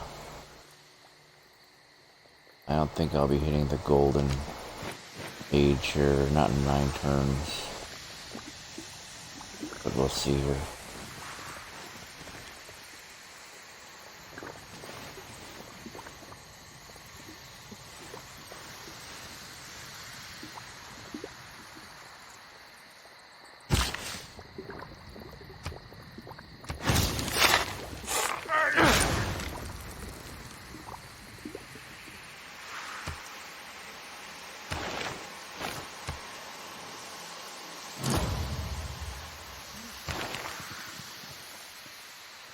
Ah, darn it, I lost the oracle.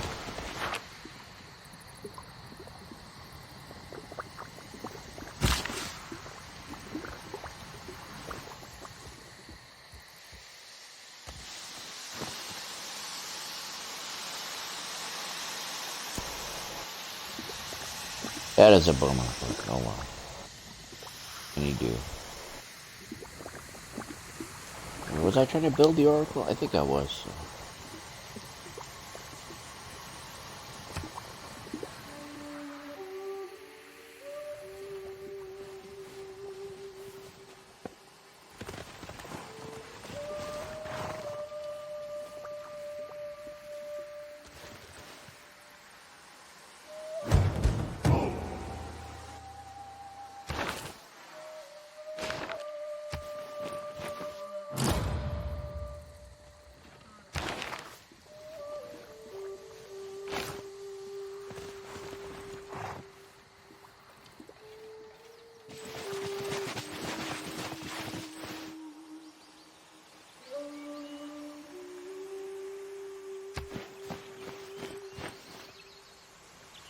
I want to build another iron mine right there. And we'll pause and take a look at what all we've done. Man, it doesn't look like we've done all that much. I have 2 cities. I think I'll try to build more, because look, there's a lot of empty land here. Build one more city so I can have like a bit of a empire thing going on.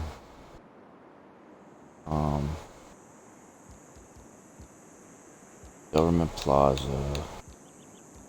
Build here. We can add either a warlord's throne to this government plaza. The perks there: capturing an enemy city grants 20% bonus production in all cities for 5 turns. +1 governor title, unlocks the oligarchic legacy policy card. There's that oligarchic thing I was talking about earlier. Ancestral Hall will give you 50% increased production towards settlers in the city. New cities receive a free builder. Awards +1 government. I like this one. This one, audience chamber, +2 amenities and +4 housing in cities with governors. -2 loyalty in cities without governors. Kinda leaning more towards the Ancestral Hall thing. Let's do that.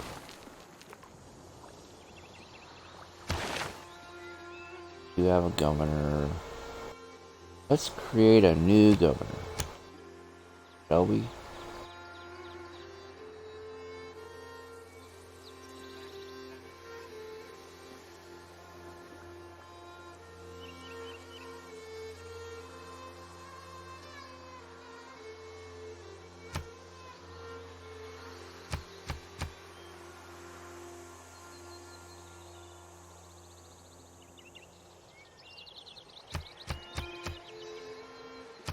We need another governor, so point her to Mashkan Shapir. See what that does? You put a new governor there, loyalty goes up to +10 versus +2 where it's at right now. So we're gonna do that. Assign them a new governor.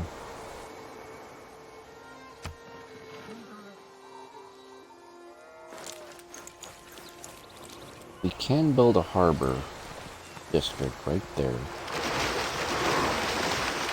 The Liang, the surveyor, she's got a perk where she can actually create a aquaculture type area. As long as you have access to like water.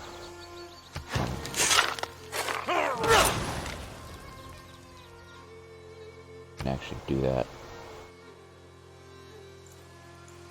Alright, I'm playing for about 4 hours now. I think that's been a while. This probably breaks my record of the longest live stream I've done.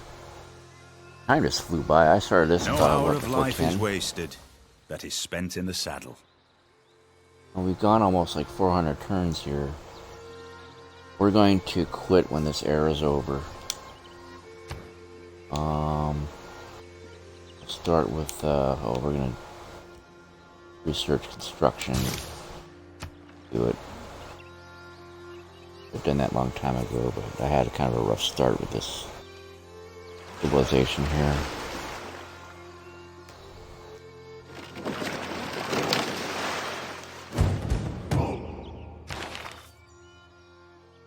Barbarians have moved into a nearby region.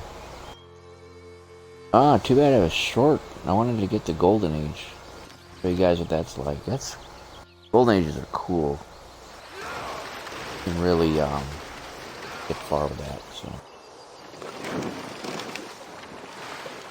But that's okay. We are now entering the medieval era. Let's make our dedications here, and then we'll put a stop. See, I didn't get enough era score to get the Golden Age. I think because I'm at Prince level, the levels go up a little higher, if I'm not mistaken. We're in a normal age during this game area. Again, each of our citizens exerts one loyalty pressure in their city. This pressure also affects other cities within 9 tiles, but it's 10% less effective per tile. You may make a dedication, which will provide an additional source of era score during the age. Let's move on from the monumentality thing. Or do we want to keep doing that? Because the other ones are kind of silly. Exodus, the Evangelist, dedication bonus gain plus 2 era score each time you convert a city to your founder religion for the first time. And again, I'm not really into the whole religion thing. I just don't see what, I don't know, it doesn't sound very fun. So we're just gonna go with this one again. I gotta build more districts.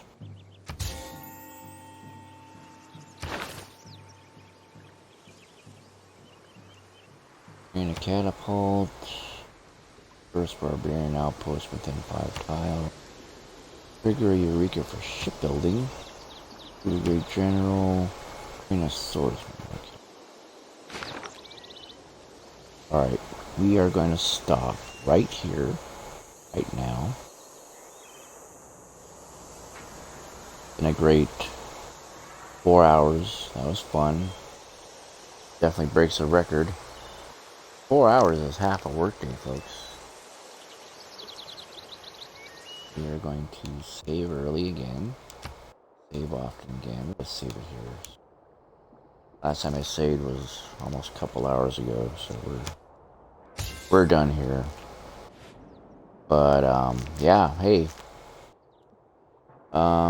Thanks for watching. You folks had fun watching this, or maybe learning a thing or two, or maybe if you were undecided about buying the game, hopefully this maybe changed your mind, because it does come highly recommended. Okay, we'll say this here on out. My only review type verdict would be, in my opinion, this is not the best Civilization game out there. The best one, my favorite one, is Civilization 5.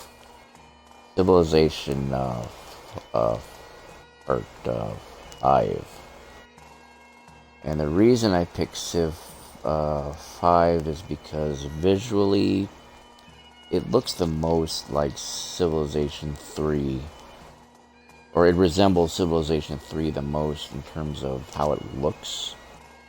But how it plays more like this game, but the advantage of that one is it was more in your face about the actual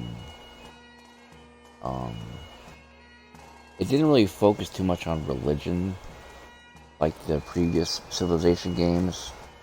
Civ 4 was really strong on the religions, actual religions like Christianity and Islam and Judaism and all those.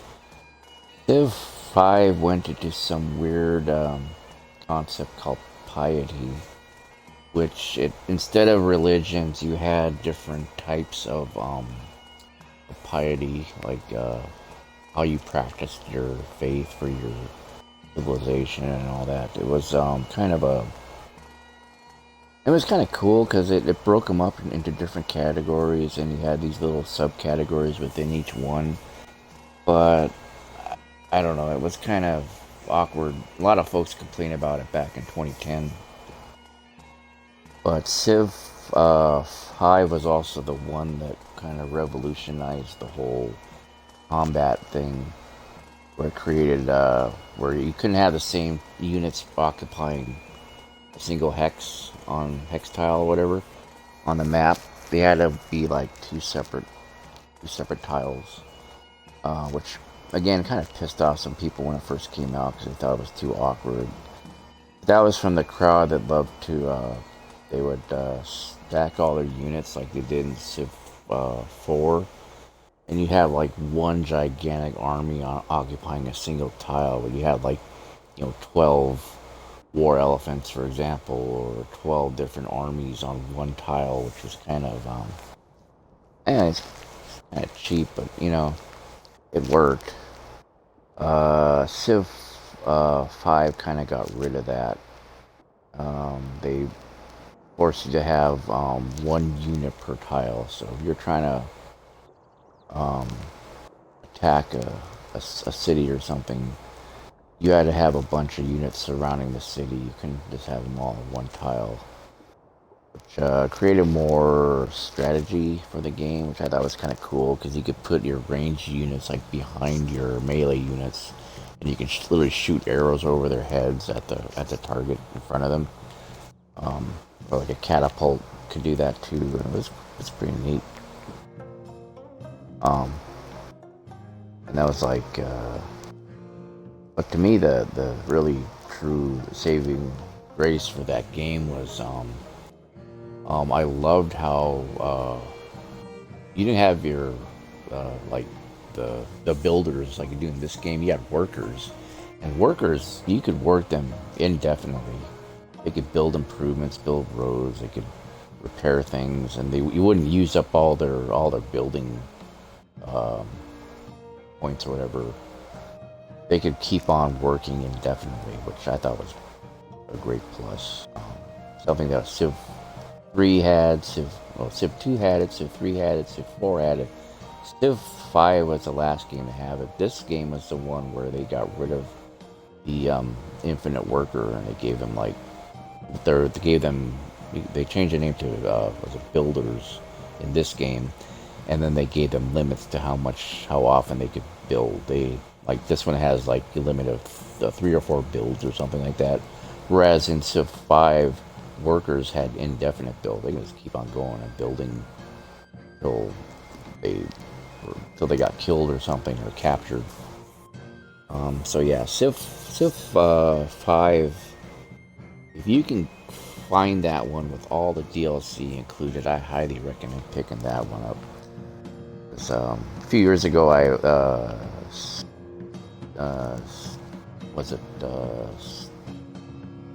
Steam had a sale on.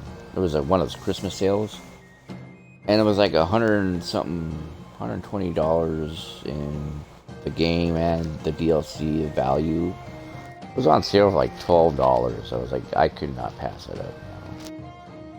But yeah, if you can find a great deal like that, definitely pick that game up. Otherwise, it's still worth picking up, but you want to find the right sale for that type of game. Because that game also had a lot of DLC on it. And it became kind of pricey, so that was like kind of a once in a lifetime type of deal. Steam's probably not going to ever have another one like that, I don't think. They might, but I wouldn't keep your hopes up. But anyway, yeah, that's my quick verdict on the Civilization, the series. Is number 5 is the best. Number 4 was probably my most favorite one, though, because it had Leonard Nimoy as the narrator. Civ 5 had some guy, I don't know, I forget his name. I guess he was like a big shot in some industry. To me, he sounded like Liam Neeson, you know, the actor. But I don't know. That's just me. And then, but this game has a lot of saving grace too. And it has Sean Bean narrating. I love Sean Bean, one of my all-time favorite actors, because of how he's portrayed. Boromir in Lord of the Rings. And plus, this game is probably the most accessible. I'm not really a big fan of the cartoon characters that they kind of turned all the world leaders into cartoon characters. The ones in Civ 5 I thought were the most. They looked the coolest. They looked like more like people. And but yeah, I mean, I can go on and on all night about this, so I'm just gonna stop it here. I'm rambling because I'm tired. Okay, I'm getting really sleepy and I'm starting to not know what I'm talking about. So yeah, I'm gonna let you all go. Thanks for watching. Anybody who was watching, anyone who watched the whole thing or who made it this far, appreciate you like being part of the audience. If there's anybody in chat tonight, sorry, I'm on my TV, I'm on my console, I didn't have a chat window open. But yeah, this was Civ 6. Finally got a version of it up and running. I wanted to show it to you so you can compare it to the PC version, which I streamed last night. Minus my my microphone, you couldn't hear me. You couldn't hear me talking last night. Hopefully you heard me talking tonight. So otherwise, yeah, I'm getting tired of wasting my hot air. So but all right, hey, you folks, have yourselves a good night. Thanks for watching. I will see you again probably very shortly. Then probably tomorrow night or sometime again this week. I got a bunch of games I want to hit up before or some other new games come out. There's Sniper Elite 5, I think, is coming out next week on the day 1 on Game Pass. I definitely want to stream that. But before that happens, I do want to finish the rest of the DLC on Sniper Elite 4. So I might end up doing that tomorrow if I can manage to squeeze it in. There's 3 more DLCs on that game. They're not very big, but if you put them all together, that's a pretty big. That turned into a pretty long live stream too, at least 3 hours. I would reckon an hour for each DLC. So, but I'll probably do that sometime this week, and then next week or whenever Sniper Elite 5 comes out. Definitely gonna try to do a day 1 live stream on that if I can. If Twitch allows that, I don't know. But alright, well hey, folks, have yourselves a good one. Have yourselves a good day tomorrow. I will see you on the flip side. Till then, I am out of here. Peace.